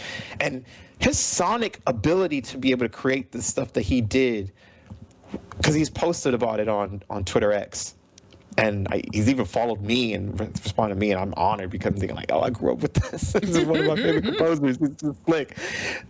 He showed how he was doing it from those systems. And it's still, it translates on every system. Like, it sounds good anywhere you put that thing on. I was listening, it sounds good in the car, it sounds good on the phone. It doesn't matter. It sounds good everywhere. That's amazing. It sounds good. It feels good. It fit the game. That's masterful. I'm sorry. This is just incredible to me. So that was for that I remember on the Game Boy. My dad had a PlayStation, so I played on that. For me, then it moved into Tomb Raider 1996 on PlayStation for Nathan McCree to create the symphonic sound that he did for that orchestral form of Tomb Raider was that. And then on Sega Genesis, just hearing, most people love Koshiro-san's music for Streets of Rage. I love his music for Beyond Oasis, to a point where I even wrote an article about it, and then that got me a follow for him on like some years ago, and I was honored about that. I'm thinking, because he knows, like, not everybody talks about this, and you transcribed it, and you did this, you wrote this whole article. I'm like, yeah, I love this shit. So those are my experiences that I was like, yeah, this is the music. This is great music. I love hearing people talk about video game music. I have what I describe as a weird relationship with video game music, where for the longest time, I would not listen to the games. Like, I would turn the volume down and I would just play the games. You know what I mean? Like, I didn't, I know what you mean, yeah. Yeah, I didn't engage with the games in that way. And so it's interesting, and I don't know if this is like a universal experience. So this is one of those things where I don't want to say like people do this. I feel like there is I feel like the amount of people who like really respect and pay attention to video game composers is a lot smaller than the amount of people who play a game overall. Yeah. And so it's a thing I've made a conscious effort to do the last couple years is like, thank you. Listen to music, like intentionally so, right? Not just like, oh, I'm playing the game, whatever, but like listen to the music, understand like the themes, like, you know, try to like connect with the music separate from the game. And so I was surprised. I was honestly very surprised that your example was that early, because I wouldn't think like, oh, what's a good video game soundtrack? I don't think I would pick anything from the Game Boy. Do you know what I mean? Like, because I wouldn't think like, oh yeah, the Game Boy, it's got the little MIDI chip, like whatever, what's it gonna make? But see, what do I talk about earlier in the show? I talked about Sonic Identity, and Sonic Identity came from limitations. So while you're saying, what is this going to make from the thing? That's how I'm able to understand. I took that same ideology and I've applied it into my work, and that's where it came from. Yeah, and it makes me excited to, because I remember I had a Batman game for Super Nintendo. It wasn't Batman Forever, because I looked up like what did Batman Forever on the Super Nintendo look like, and it wasn't that game. And I think it was Batman Returns or something. Batman Returns. Right. It was either Batman or Batman Returns. I think it was just Batman. Yeah. And I remember that game having music that was like very engaging. It was like, oh wow, this is like movie music. Yeah, they went. I think Sunsoft, that team of composers went hard. I've heard that from other podcasts. Like people really love that soundtrack from that game. They really like it. That's so. Yeah, I was very surprised that your example was that early. So I'm curious now. I gotta go check that out on Game Boy, because the Sega doesn't sound the same. Big Love to Tim Foley is one of my favorites, but the Game Boy one, the second stage of that, it's something to behold. I love like part of doing these interviews almost always gives me like homework. Like it always gives me something to like, oh, they mentioned this. I either I've never heard of this, or like you know, Batman for Game Boy, like, oh, I didn't like consider that this would be that interesting sounding. So I'm gonna write that down. I'm gonna check out Batman Returns on the Game Boy. Speaking of homework, I have a question for you. Oh, hit me with it. Because you just mentioned something. So did you listen to the Ground Zero soundtrack? And if so, what did you think? I listened to the theme song. I did not listen to it as much as I probably would like to. But I have a very busy like 2 days right now. So this was a bad time for like let me sit down and try to engage with Chase's stuff before the interview. I have a lot of things on my plate that I didn't before. But no, I sadly did not get a chance to listen to as much as I would have liked to. No, I appreciate you being interested. I was curious because that's something I just kind of want to know now, like people's thoughts that haven't totally familiar with my work, but especially since we're talking about this, then they kind of get the idea, because then I would know where it fits outside of my world. Yeah, I do. I was like, I should sit down and listen to the Ground soundtrack and get an idea of the like the vibes, and then listen to a Ground Zero, and then see, you know, because like I said earlier, I thought they were like really different. So I was like, oh, we'll see how different they are. And they're really different. It's just that I'm good at hiding things, and I'm creating Easter eggs for people. The way I write is that I don't want people to be bored. I don't want people to play the games with the music off. I'm passionate about. I got into this and it's worked, and it seems in alignment with me giving something great to the world that I can provide sonically well, not only within the art form, but externally as well to whatever's going on in your life outside of that, which is what has been shown to me, helping people through depression, to helping through people through war times. Keeping in video games for the next little bit. I swear to God, we're going to talk about music. I swear. This is Chase. He's a music composer. Never talk about music. Never talk about music. Just never bring it up. What are you playing now? Like, what's the most recent couple video games you've been playing? I've been playing Rengoku on PSP, and I've been playing Chess Master on PSP. Rengoku is one of the funniest things you could have said. I'm all full of surprises. When people don't think that I'm going to say something, I don't think I would have expected anyone to say Rengoku. You know what it is? Yeah. Oh, I love the PSP. Shit. I love the PSP. I talk about the Me PSP too. all the time. I love the PSP. I love it too. And like, even for a PSP game, Rengoku's one of the funniest things you could have said. I watched a YouTube video. I watched a YouTube video about it not that long ago because they had the box art, and I was like, "Oh, I remember seeing that game." But I never played it. I was like, "What was this game?" And I remember sitting there watching it. I was like, "This looks terrible, but probably amazing." I've never played it. I have a lot because the way I study games obviously is because I play, and so I have a collection I'm trying to get through because I have a thing I want to do if I come back to streaming, whereas I'm going to show people how to get through their backlog. I came up with a formula. So Rengoku has been growing on me. I force myself when I go on trips to play a game because I'm on the plane, kind of like you were like, I'm going to play this Game Boy for the time. And so I was on it and I was off of it. But I said, like, I'm going to learn this. So on my recent trip to GDC, I forced myself to really learn the mechanics of the game and get good at it in terms of like progressing through, because like I said, I was on and off. And then I got it within less than an hour because I wasn't far from where I had to go, which is pretty quick. So I thought, okay, good. I got it down. I understand. And it grew on me. I'm stuck at a specific boss, but I'm not going to look things up because I like to challenge my mind to think about what I need to learn from the game. And so now I at least know, like, I have the full case and I have the manual, thankfully. So I'm like, okay, because I self-taught it without reading the manual. I just hopped right in. And I got that far. I got far hopping in without reading the manual. So now I'm going to go and like read the manual, but I'm not going to look it up because I like the game that much. It's fun. It runs. It's weird. It's Japanese and all those good things, right? Because they just think differently and think well. And that's what I kind of really enjoy. So the Rengoku, and I'm glad that you got a big tickle out of it too. That's so, gosh, I don't think I would have guessed Rengoku in like 100 guesses. That's so funny. Yeah, probably not.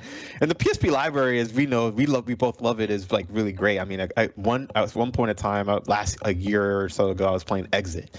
Do you know that game? Oh yeah, yes. Exit. Oh. Yeah. Really great music too, and really good challenge. Another game I don't look up anything, and I'm getting through it. And I'm feeling good about not looking. I'm like, yeah, I figured that shit out. Hell yeah! Like, I'm still not done with the game. I've been playing it for over a decade. I still haven't, but I'm on stage 7 now of the actual stages. But I got to obviously do 10 of them, and then I'll move to stage 8 or whatever. But yeah, I love it. So yeah, Rengoku was what I'm playing right now too.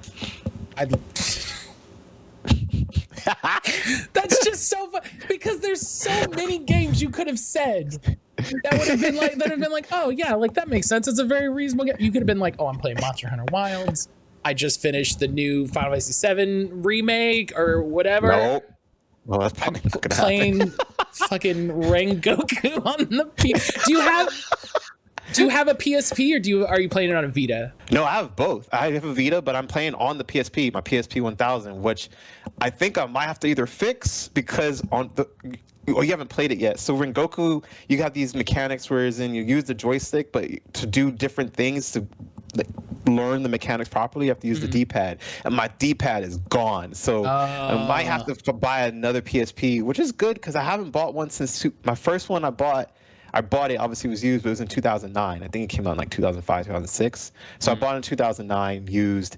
I've had it for that long. So if I got to get another one just to finish through the game, I'm happy to do it. It's so great. I love the idea.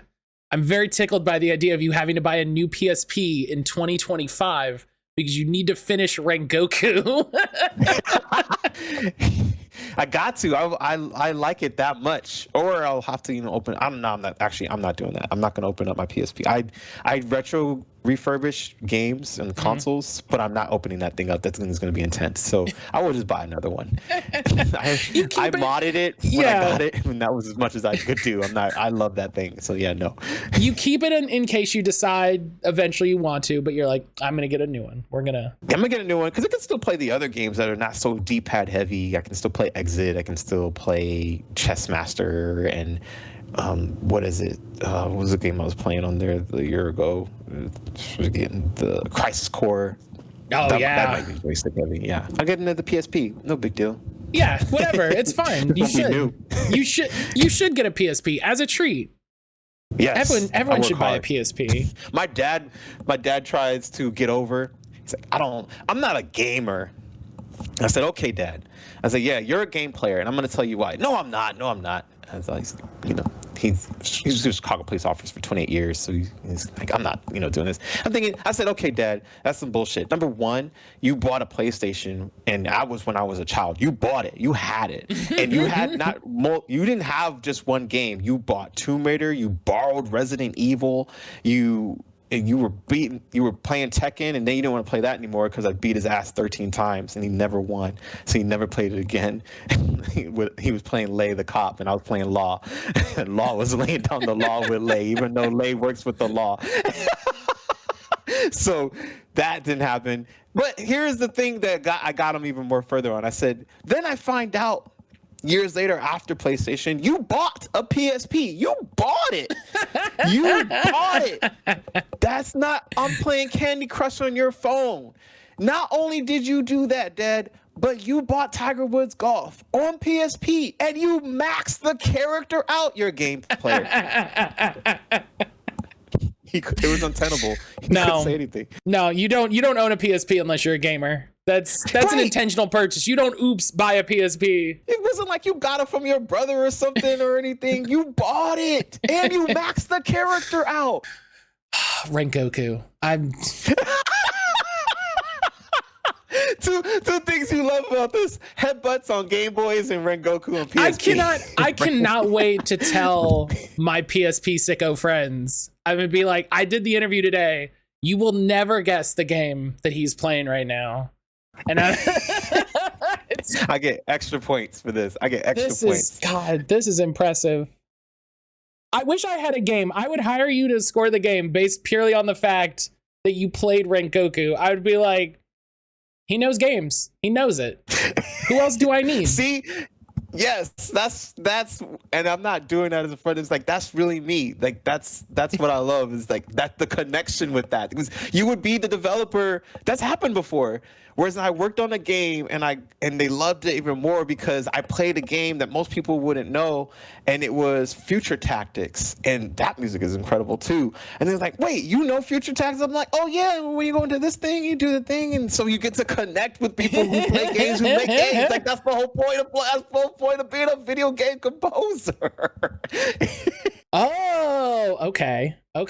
I've seen this cover. Okay, I looked up Future Tactics. I was like, you gotta play it. I was like, that has tactics in the title, so I have to know what it is. You gotta play it. It's one of those, I'm not gonna like this game, and then you like the game. You're like, I can't put this shit down. That's just how it used to be. Like, there would just be a game, that your friend had, that no one had ever heard of. And you're like, oh, I used to go to my friend's house and play this all the time. And people would be like, I've never heard of this game. You made that game up. And you're like, no, this is a real game. It's a real game, I promise. I'm not lying. Oh, and now I feel like we just have an embarrassment of riches compared to then, True. I wrestled. Oh, sorry, I was going to say it to you, too. I was really proud of this. I wanted to tell you, because we were talking about like how our friends might have some things. Like I call him my brother because my best friend. He was the one who had like all this stuff. He had a Jaguar. He got a Sega Genesis. He had a Sega Game Gear. And I was on 1505 in the high rise in Chicago, and he was 1509. So I got to sometimes see him go down the way. But what I loved about I don't know how I did this. And it's funny because nowadays with retro game hunting, people are now catching on. But in my childhood, I didn't, like, my grandma already spent the money for the N64. So to get games, like $20, not like $60 games, $70 games back then when people were complaining about it. Now it's like, no, those games were expensive. Ocarina of Time, I didn't get that game. I think it was like an $80, $70 game. Mm-hmm. I went to the pawn shop up the street, like a block up from where I was, and bought Ocarina of Time for $20. I had an allowance, so I had $20, and that's how I got Ocarina of Time. I was so proud of myself at the time, thinking I got this cool game, and then I felt really good about it because I didn't have to ask my grandma to buy me an expensive game anymore. So yeah, I was resourceful even at that young age. Just pulling nowadays, like I said, people are going to pawn shops, thrift stores, and doing all the other stuff, of course. But back then, nobody thought to buy video games from them back then. I was smug as a rug coming out of that pawn shop with a toy. I remember that feeling. It's so great. That. Yeah, I still have that copy to this day. That's great. I love like hearing about people's like retro game collections and like stuff from their childhood that like meant something to them. Like I've said this before, like multiple places, like for a lot of reasons, I don't have anything from my childhood at all. Like I have almost nothing. Would have been cool to have the slip inside Game Boy still though. I have just the screen. That's all that survived. But so I always love hearing people talk about the things that matter to them that they hung on to. Like even if it's something like silly or like super random like that, where it's just like, you know, like, oh, I don't have a Nintendo 64, but I have this copy of Ocarina of Time that I bought. Like the first game I bought with my money. This is what, you know. Yeah. It's always I think it's important. It's interesting the things that stick with you, you know, that you think back on and you're like, this was a thing. This was a moment in my life. I think for me, when I decided I was going into the game industry, it meant more because I knew I didn't know how far I was going to get, but I knew that I was going to take it seriously, and everything that I had going forward was going to have a story and something tied to my career in that respect. And so it was important for me, for anything that I had in the past and going forward in the career, that I cherished it and I took care of it and I valued it.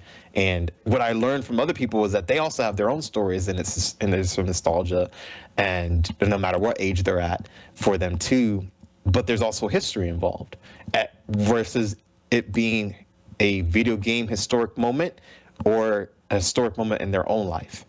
And like I remember hearing a story about someone whose life was saved because they didn't go to a liquor store when there was a shooting. They decided to play Bloodborne just a little bit longer. I bet you they probably would keep that copy of Bloodborne.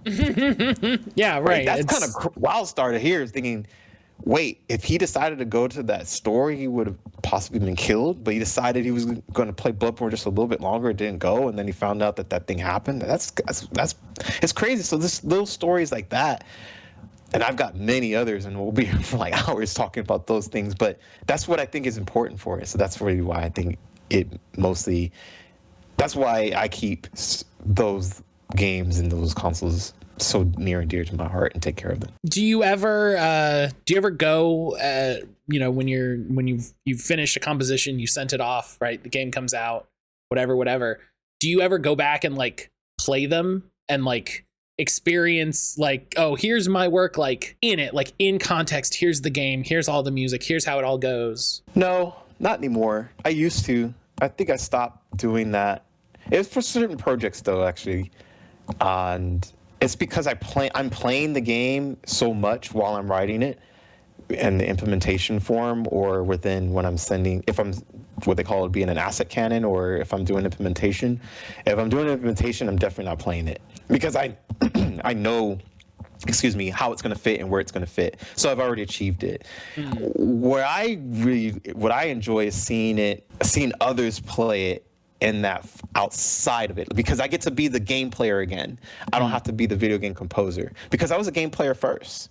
Even though I was writing on music on Game Boy Camera, which was technically my first video game composition things, but I get to be part of where it started from in that regard. And so, I haven't played through too many of them that much, but it doesn't mean I won't do it again. I think it's just going to depend on whatever the project is. But man, when you're with it so much, you kind of already understand like how it's going to feel. That makes sense. Yeah, and if you're playing it as part of developing the compositions and all of this, like you played it, like you're like, okay, I don't need to go and do it again. Yeah, I know what's going to happen. I think give me an idea. Maybe I should kind of do. If I'm to be honored again for some things like that, I would just, or if I had time and just go and actually play the game with it in context, but probably won't be able to finish it. I think I tried this with the Ground because the Ground was my first console release, and I got to play it on Switch, I got to play it on PlayStation, and I got to play it on Xbox, and that was a really cool feeling because that was one of my goals going into the career, is that I at least wanted to have multiple console games, but it's incredibly hard. Again, like, it comes down to the mentality of who you're working with to get you to that point. They got to want to invest in themselves, invest in others, finish the game, release the game, and then get it to that point. Like, those are a lot of steps for people, and some people just don't have the aptitude. So if you're in alignment with that and you get fortunate to be on those multiple times, then you're able to kind of get there. And so I could probably just go back and play a couple of different games on Steam and see how far I get and things like that too. But I might also feel that feeling of, oh yeah, I kind of played that, but I don't know. Maybe I should try it. The perfect segue there with the mention of the Game Boy camera. We're finally going to talk about your history with music. Cool. We did it. We made it. Okay. Yes.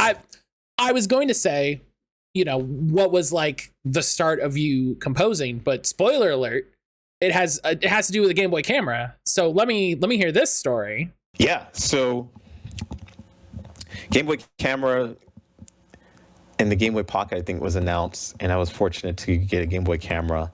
And I love that thing. That thing has so many cool tunes, so many cool intricacies of parts you can do, mini games. And within one of the mini games, you could do like this little DJ thing. So, you take a picture of your face. Game Boy camera is the first selfie. So that's kind of one cool thing that you can do. And then you can do a little DJ, and you can do this little wiki little thing on the ones and twos for that. But if you press select, it opens up and it has a sequencer, and you can choose the waveforms, and you can choose the noise channel because there's 3 channels, and the Game Boy has a 2A03 chip, which is the 3 channels. So they brilliantly put in something that utilizes the actual chip to play back what you've already written within that spot. So you could DJ some pre-existing songs, they had that on there, or you could make your own and then go out of it and then do a little face wiki thing on the little thing and slow the tempo down and slow it up. But when I discovered that you could write your own music on there, I went banana cats. It was so much fun. And then I think from there, I know I got a computer in 2001, and then I moved on to Fruity Loops 3. But then I was also on MTV Music Generator on the PlayStation. And one of my close friends, kind of like my second brother, is like Kevin. We played that and made different music things on that. But mostly when I was doing, like, the first thing I ever made on Fruity Loops 3, I burned a CD and took it from the CD player and went to the bus stop, and this girl named Tasha at the bus stop listened to it. And the first thing she said to me as she took off the headphones says, "It sounds like it should be in a video game."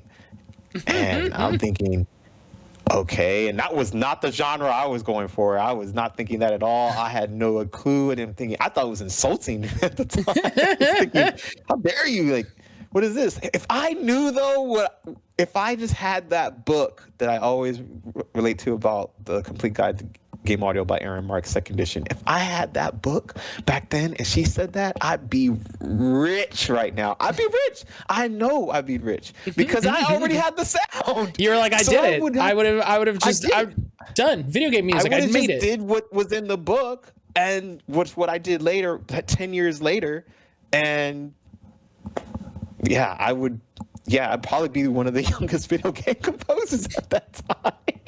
I really do believe that, though. I really do. With the Game Boy camera, was that your first experience, like, composing music on a sequencer like that, or? Yes, on a sequencer, yes. But I was writing music when I had an alto saxophone my dad had got me, and I got sick of playing Hot Cross Buns and A Wild Rose and all the other things I had to do for band. So I didn't know what I was doing at the time until I was in college, and it was called transcribing.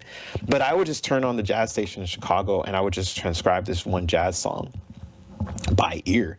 And my dad didn't know what sheet music was. I didn't know what sheet music was. Like blank sheet manuscript paper. I knew what actual sheet music was to read, but I didn't know what manuscript sheet music paper was. And so I would just write down the letter notes because I knew what they were, and I knew what they were on the saxophone. So I just hear it, and I'd find the note, and then I just write it down, and then I do that. And then from there, I would just make up my own stuff, because then I know, oh, I just have to just write different letters, and I can do this and do that. I tried, now that I think about it, I tried to make manuscript paper. This memory just came to me just now. But I had it because we had, you had paper in school that you had to write on. Mm-hmm. It's kind of weird to say, because I know the children of this day and age just have computers. So you know how when we were in school they gave you paper, and we used rocks in pieces of wood to etch on. Hieroglyphics.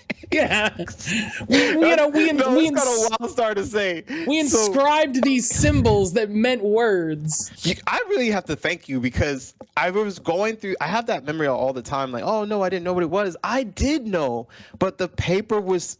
I had to make it, and the notes were so large because it wasn't staff paper. It was actual, work paper that you had, school paper or whatever, that you had to write words on, not sheet music notes. So I drew big half notes and whole notes, and I think that got ugly. So I moved to the letters, and that's how because it was quicker to read. I was like, oh, AE, rather than me trying to make big staff paper on the paper that didn't make sense. But yeah, I did try that.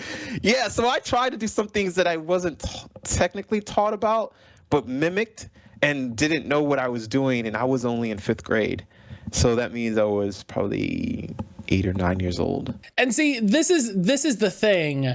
Like, I feel like every really artistic person has that story of just like, yeah, and this is when I did this, I did this incredible thing of like, I would just listen to the radio and write down, I would just transcribe the music by ear, NVD, the thing we all did in 5th grade.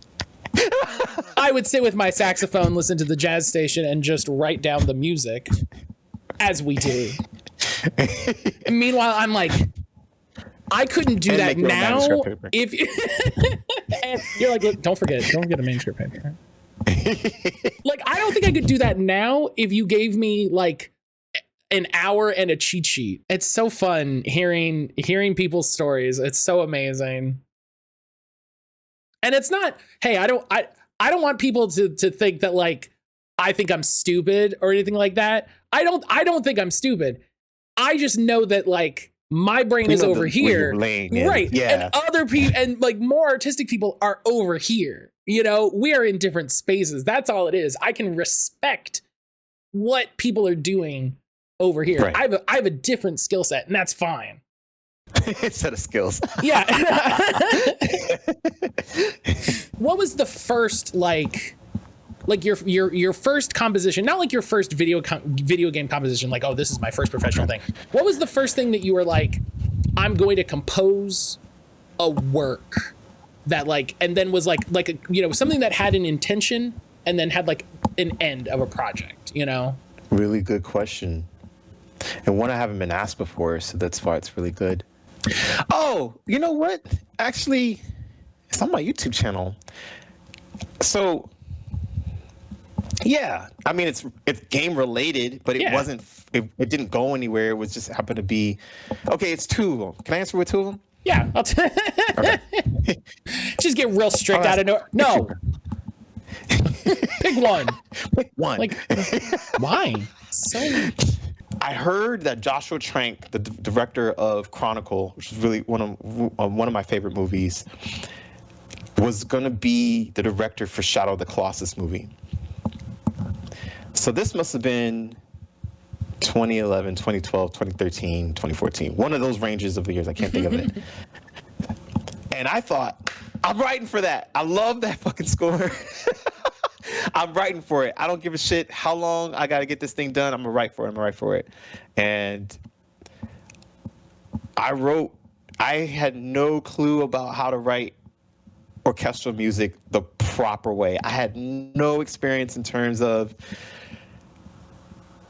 I knew what an orchestra was, but I didn't know about the families. I wasn't a conductor's assistant yet. I didn't know shit about sample libraries and its strengths, its weaknesses, and all a bunch of stuff that I had definitely took time to know. But I just went right in. I was like, oh, Symphonia? Boom. Okay, we're going to make this happen. And I'm just going to figure it out. And yeah, that was the one I wrote from. It took a long time, but I was adamant about. I had problems finishing. That's why it was hard to answer. Was because a lot of work I didn't finish, and one of the reasons I got into games was because I figured people finish stuff. Little did I know. Well, the joke's on me over here. But some people do obviously are already be almost 30 games in, right? So I'm very fortunate about that. But that was my initial thought, is that I was looking at. I didn't see a lot of like independent games at the time when I was coming into it. It was all like all the AAA stuff, and those stuff was being finished. I could play it, so it must be finished. So I got into that so I could finish something, and that was part of the thinking of, all right, I'm going to have this so I can submit this so I can be considered to be the composer for Shadow of the Colossus, the movie. Big love to Atani-san, who was the original composer of Shadow of the Colossus. Is phenomenal work. I wouldn't dream of trying to reach that of those sorts, but I wanted to shoot the shot regardless, because if you don't do, you don't try, you don't know.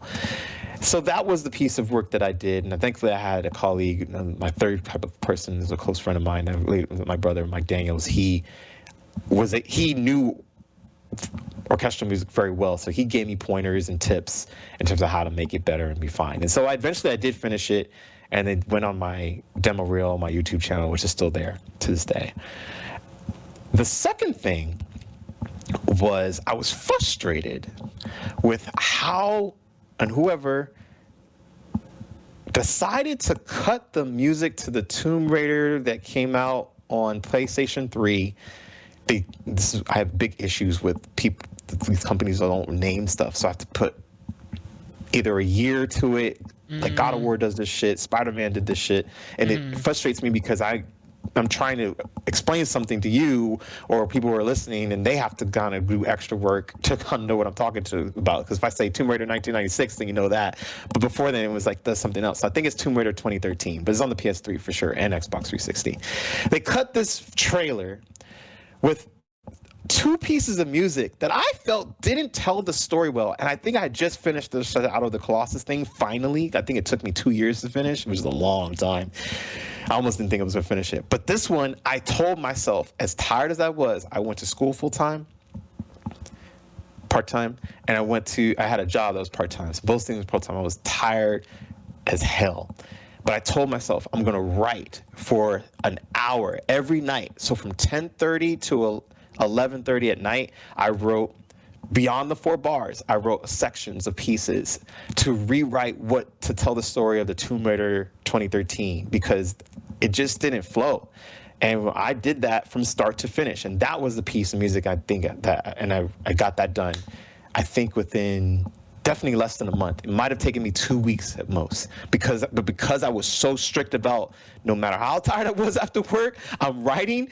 And I did it. And I even got feedback from a colleague that comments on my work to this day. He's a big AAA composer, Jeff Broadbent. He gave me my first demo feedback on that piece and liked it back then. And that's on my YouTube channel as well, as the revision, or no, what is it called?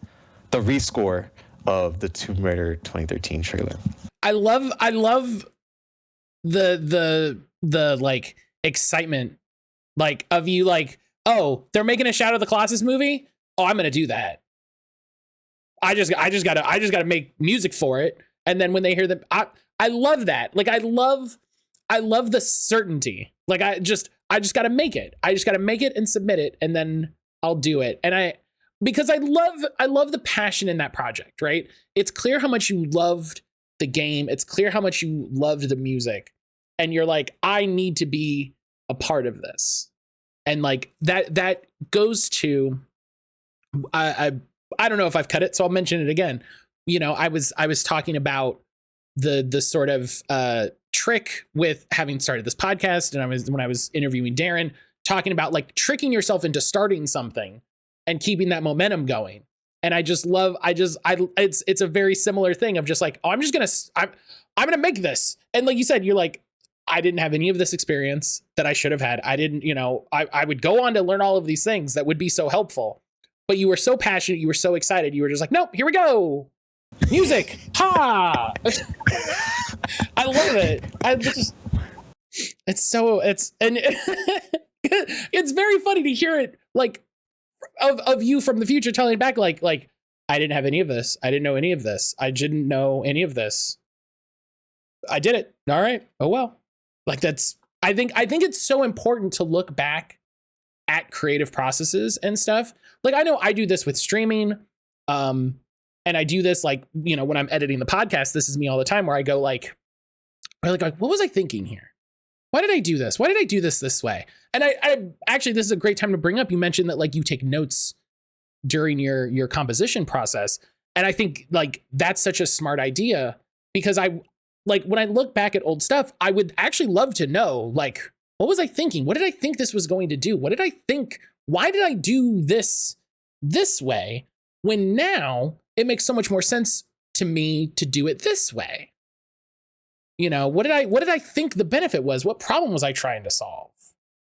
Does that come up a lot when you're taking your notes? Like, and so like when you did a ground zero, like, did you look back and go like, oh yeah, that's right. Like I named it, I didn't name it song 1. And so that's why we didn't have those problems. The notes are for a twofold purpose. As we get older, I've realized life goes many different ways, semi-quickly and sometimes not. But we learn, or we choose to learn, some of us, certain things, and it's at a rapid pace now. So I can't hold everything in my mind as best as I used to before. And so I'm trying to mostly solve things early. I'm trying to solve things in the moment. So if I forget, I can go back and I don't have to struggle. So it's basically just teaching myself to not work harder. The second part of that is that a lot of people, what I have discovered also is because of the way I think, I would like the journals to be published or at least experienced at like the Video Game Music Foundation so that people could learn 100 years or so from now, if human time is still around, how I, as a video game composer, thought and what I learned and how I did things on specific game projects. And what I loved about hearing, and I think Phil and Frank from the Video Game Foundation, or Historic Foundation, is that they have those things from different projects that didn't release and then have that, from the era of games that we grew up with. But I think it's also going to be important for this era that's happening right now too. And I have all that documented. So that's the two-part form, is that I'm learning, I'm documenting it so that I can know what's happening in real time, because if I didn't, then I know I would forget. And when I would do these interviews, I would think, what was it like? Or what did it do? And then because I learned so much, and I'm on to the next one, I'm moving on to things because I got to take care of the things. But then I'm also solving problems that I don't have to work hard for in the future if they come up again. But then also other people can see how I thought very in a raw form in the moment. Because when I have it, it's mostly, it came to me, I have to go and write it down. It's like a journal entry, typically. And this is what's going on, and this is why I did this, and this is the chord progression, or this is what's happening. It's just a twofold process that's going on there. I love that. Like, and I love that you brought up Phil and Frank. I love the Video Game History Foundation. I've been screaming about them for years. I love the work that they're doing, not only as a foundation, but the new archive site and all that stuff that's available. Yeah. And I'm with you 100%. I wish more of the sort of I don't even know what to call it, like behind the scenes ephemera, like the stuff that I'm sure thousands of pages of notes and ideas and concepts and processes that are developed every single game were maybe not explicitly in a historical context shared, but were more commonly shared as a community aspect to to say like, hey, we made this game. Here's all of the stuff that we thought of and concepted and wrote and produced, so that if you're making your game, you can go look at all of this stuff that we wrote down And you can learn something from that, or you can understand why we did this over this, or you can understand why we went with this solution as opposed to whatever, why we made our engine as opposed to going to whatever. Right. I mentioned earlier, you know, I've interviewed a ton of TTRPG people, and a thing that's come up again and again is community knowledge share. And and that's the same thing. You know, a lot of people have talked about like, oh, you know, you need such and such. Like if you want somebody to help set up with a Kickstarter, or if you want to set up like printing something like this, you know, like this is how many copies, this is where, whatever, having that knowledge available, especially for people that are like, it's not theoretical stuff, right? It's, I made a game, we shipped it, here it is, you can play it. Here's the process from it. You know, it's not, you know, I'm somebody just in my bedroom sketching stuff out, which has its own value, but it's like there's more value and more kind of concrete stuff for people who have made a game and it's out and it's available, it's complete and it's accessible in that way. So yeah, I would love if that was a more common thing, especially in the indie scene, because I think there's so much effort spent in the production process of games that, like, how much less could it be if people were more free with, you know, more available with their knowledge? And I'm sure there's all kinds of reasons why they aren't, you know, I'm sure there's legal reasons. I'm sure there's any number of reasons. I don't know them. I don't work in game development. I'm going to assume that there are, because people don't do it. So I'm going to assume there's a reason. One thing that I learned on an interview is a industry colleague named Masao. He said, most of the problems that we think we have been solved already. And then I think he left it there mostly. And so my mind thought was like, oh yeah, you just got to look for the answer. And so from there, I've always had that in the forefront of my mind. I always knew that, but when someone says something in a sentence form, I always feel like words unlock worlds. And it was just the sentence structure that was there forward that amplified me, mostly exponentially accelerating my thought process of problem solving even more than I was before I even heard that. Because I always instinctively did it, but I believed more because someone thought like me in that regard and said it actually out loud. It's a thing that I always keep like in the back of my mind when I'm talking about games or you know, giving my opinion, or when I'm playing something and I'm being, you know, my little push my glasses up game critique, is I always try to keep in mind the idea that, like, there's a reason it is this way, right? If I'm playing a game and a system works a certain way, or they design something a certain way, there's a reason it's this way. They didn't make the game to be bad. You know, they didn't say, you know, what would be really funny is if this happened. It would be funny if it was bad, right? They made it a certain way intentionally. They made it that way on purpose.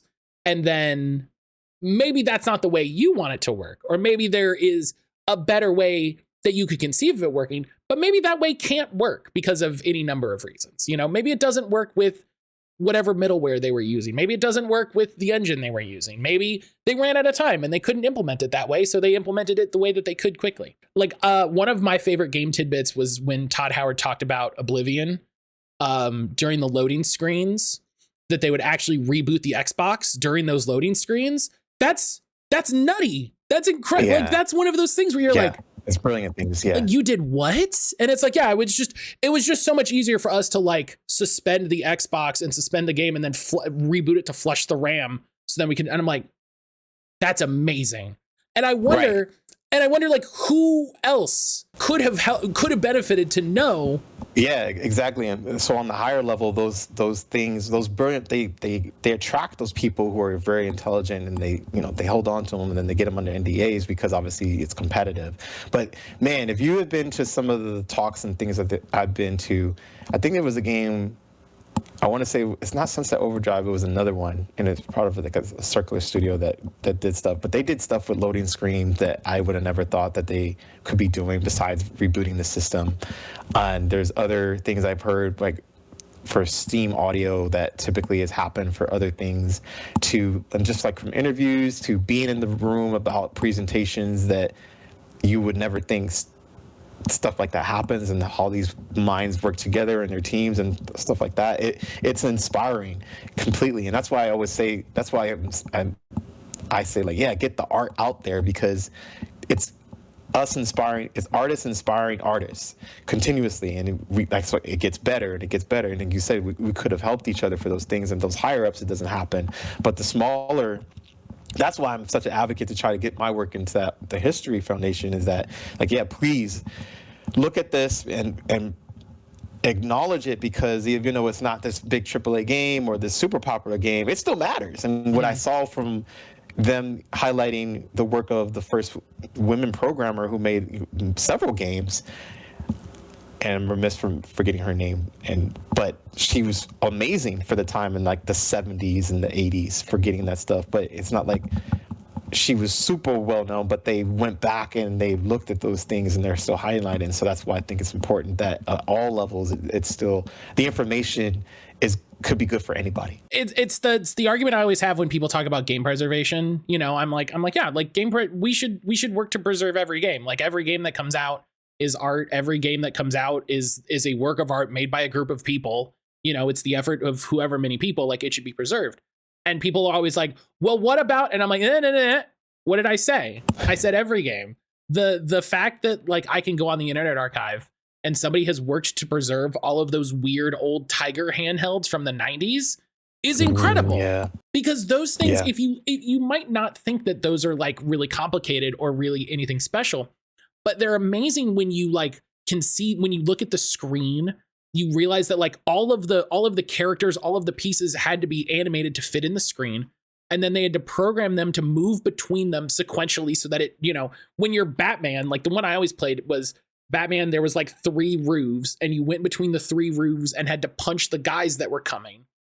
And so it's the 3 ways they animated Batman on each roof, and then like the Batarang going across, and then the different places the guys could be.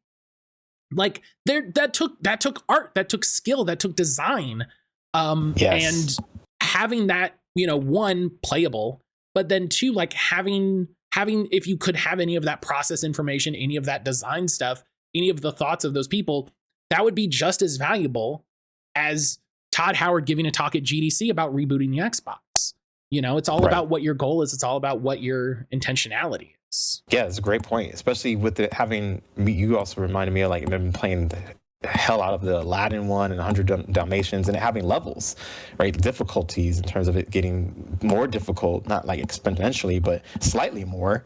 You know, when Cruella de Vil is coming on to play, or you got to get through the magic carpet thing. I'm thinking, wow, this thing is, I didn't think anything of it back then. I'm just having fun. But looking at it now, it's like, yeah, there was some complex stuff going on there for its time to be engaging. Yeah, it was all amazing. I appreciate the growing list of people that are working to preserve that history, collect that history, and make it visible for people. And those providing history. Right. Everybody who's working in that whole process, and people who are making games now, like, I feel incredibly honored to, like, as a streamer, to get game keys. You know, that I will email people, or I will receive emails from people that are like, hey, check out my game, here's a key, like, you know, you should play it, all of this. That is still incredible to me. And I think I hope it stays incredible for as long as I decide to do it, because it's so amazing to be, I'm getting a little misty eyed because I'm a big emotional baby. It's a very special feeling to be, like, trusted with the effort of so many people, you know, like that is the effort of however many people over how long, that it's like, here, just have this, we trust you with this. We trust you to be the arbiter of this. Like, maybe people don't think of it like as seriously as that. I don't think they do. But no, but I do. Like, it feels so special to me, to, like, people work however long, years and years, and they're like, here, have this. Like, it's a big deal. I think people discount it. I do too. And we definitely need more mindsets, especially as I know the trend of streaming and playing games increases, that they have their mentality for sure, because I think it means a lot for to have that, and for you to value it at that level. There's a lot of respect there. This is going to be the last question, Chase. I want to say before we jump into it, again, thank you so much for taking time to sit down with me. We've been chatting so long. This has been such a treat. I really, first off, I appreciate your time always. I always appreciate people taking time to sit and chat. But this has been an absolute delight. This has been, I'm going to play Rengoku tomorrow. Like, no lie. I'm going to play Rengoku. I'm playing it tonight now, too. I love it. I got to go do it. I love it. I'm so, it has jumped to the top of my list. I'm so excited. Yes.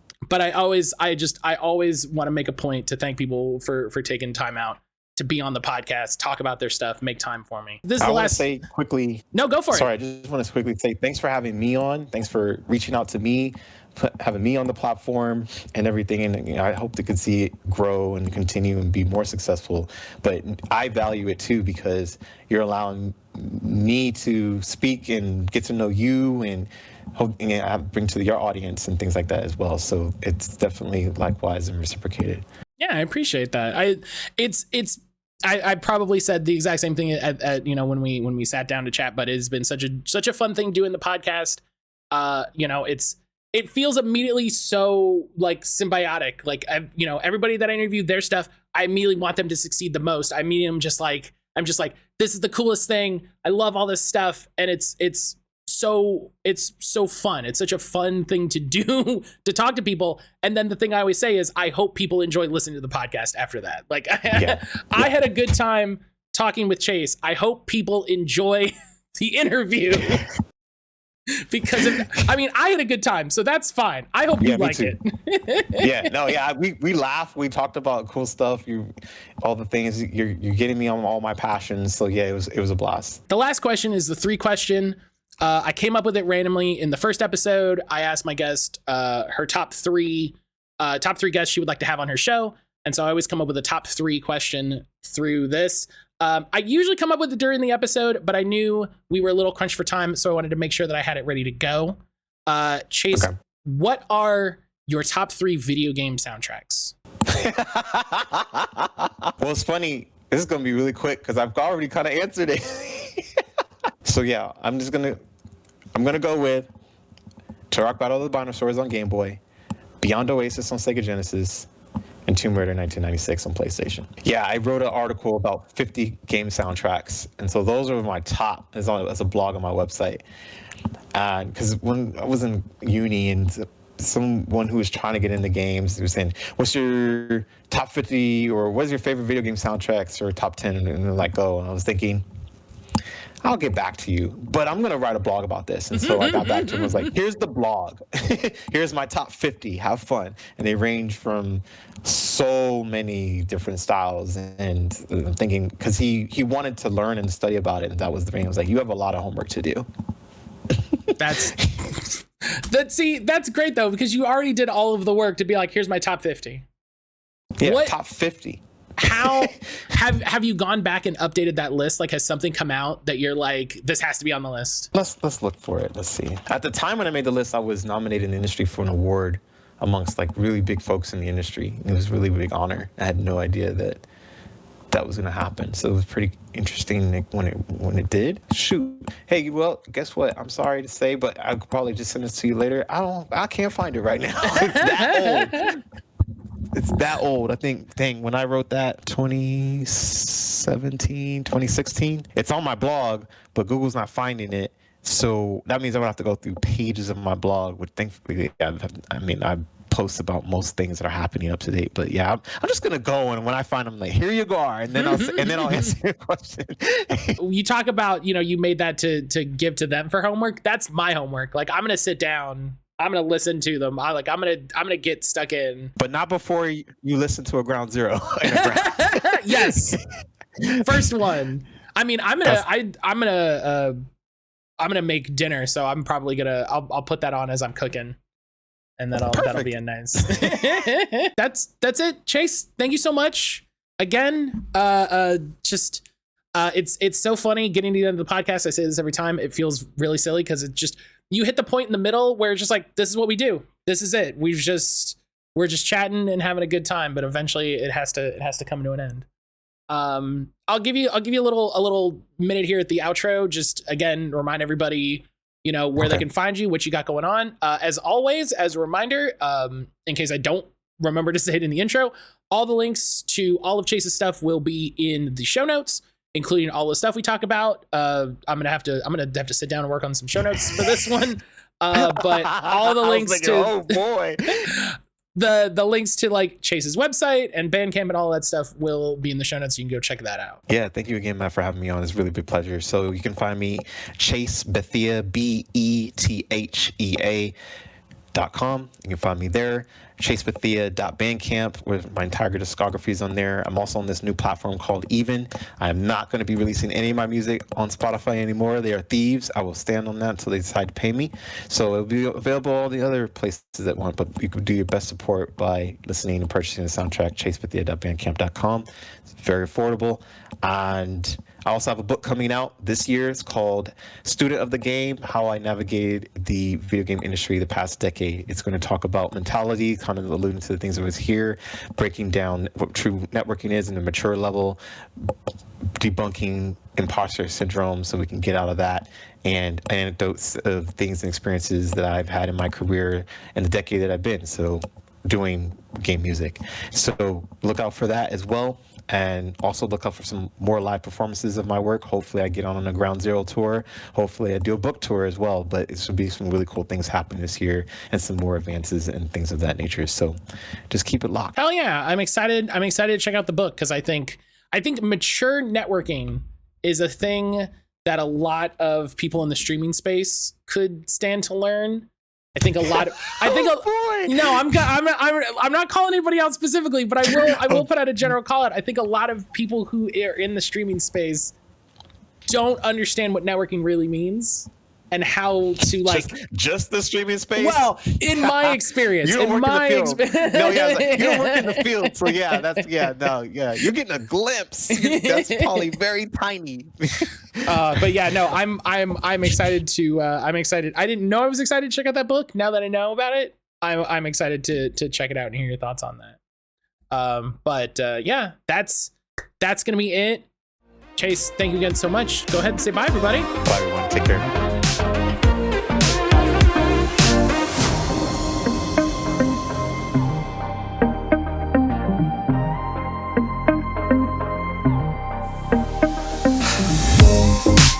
The interview, another episode done. This one was a little bit of a long one, but we had such a fantastic time. Honestly, the time flew by. I want to thank Chase again so much for taking time to sit down and chat. It's always such a delight to have someone on to talk about their stuff, to share the time with me and all of you. It continues to be such a big deal for me. You can find links to everything for Chase in the show notes, including his website and his Bandcamp. I highly recommend you wait until a Bandcamp Friday if you can. Those are the days which Bandcamp waives all fees and gives all of the money paid directly to the artist. It's a great way to make sure that the people that create the stuff that you like get the most support for your dollar. Speaking of support for your dollar, you can check us out on Patreon, patreon.com/whatchadoin'. You can sign up over there to help me pay for hosting and fees and all of this. I would greatly appreciate it. But having said that, thank you so much for listening. I honestly love getting the emails every week, seeing all the download numbers, seeing people check out our work. Some of the recent episodes have shown up in the crowdfunding pages for the stuff we talk about. And that means the world to me because that's kind of exactly why I made the podcast. I will say I'm starting to work on transcriptions. So if that's something that you've been interested in, I'm figuring out the workflow for that. It's a completely new thing and I'm having to kind of teach myself how to do it. So it will not be a thing that I get to, it won't be a thing that's done immediately, but it is a thing that I'm working on as a nice feature to have. All right, I've got more podcasts to edit. I hope you have a wonderful rest of your day. Thank you again so much for listening, and I'll see you in the next one.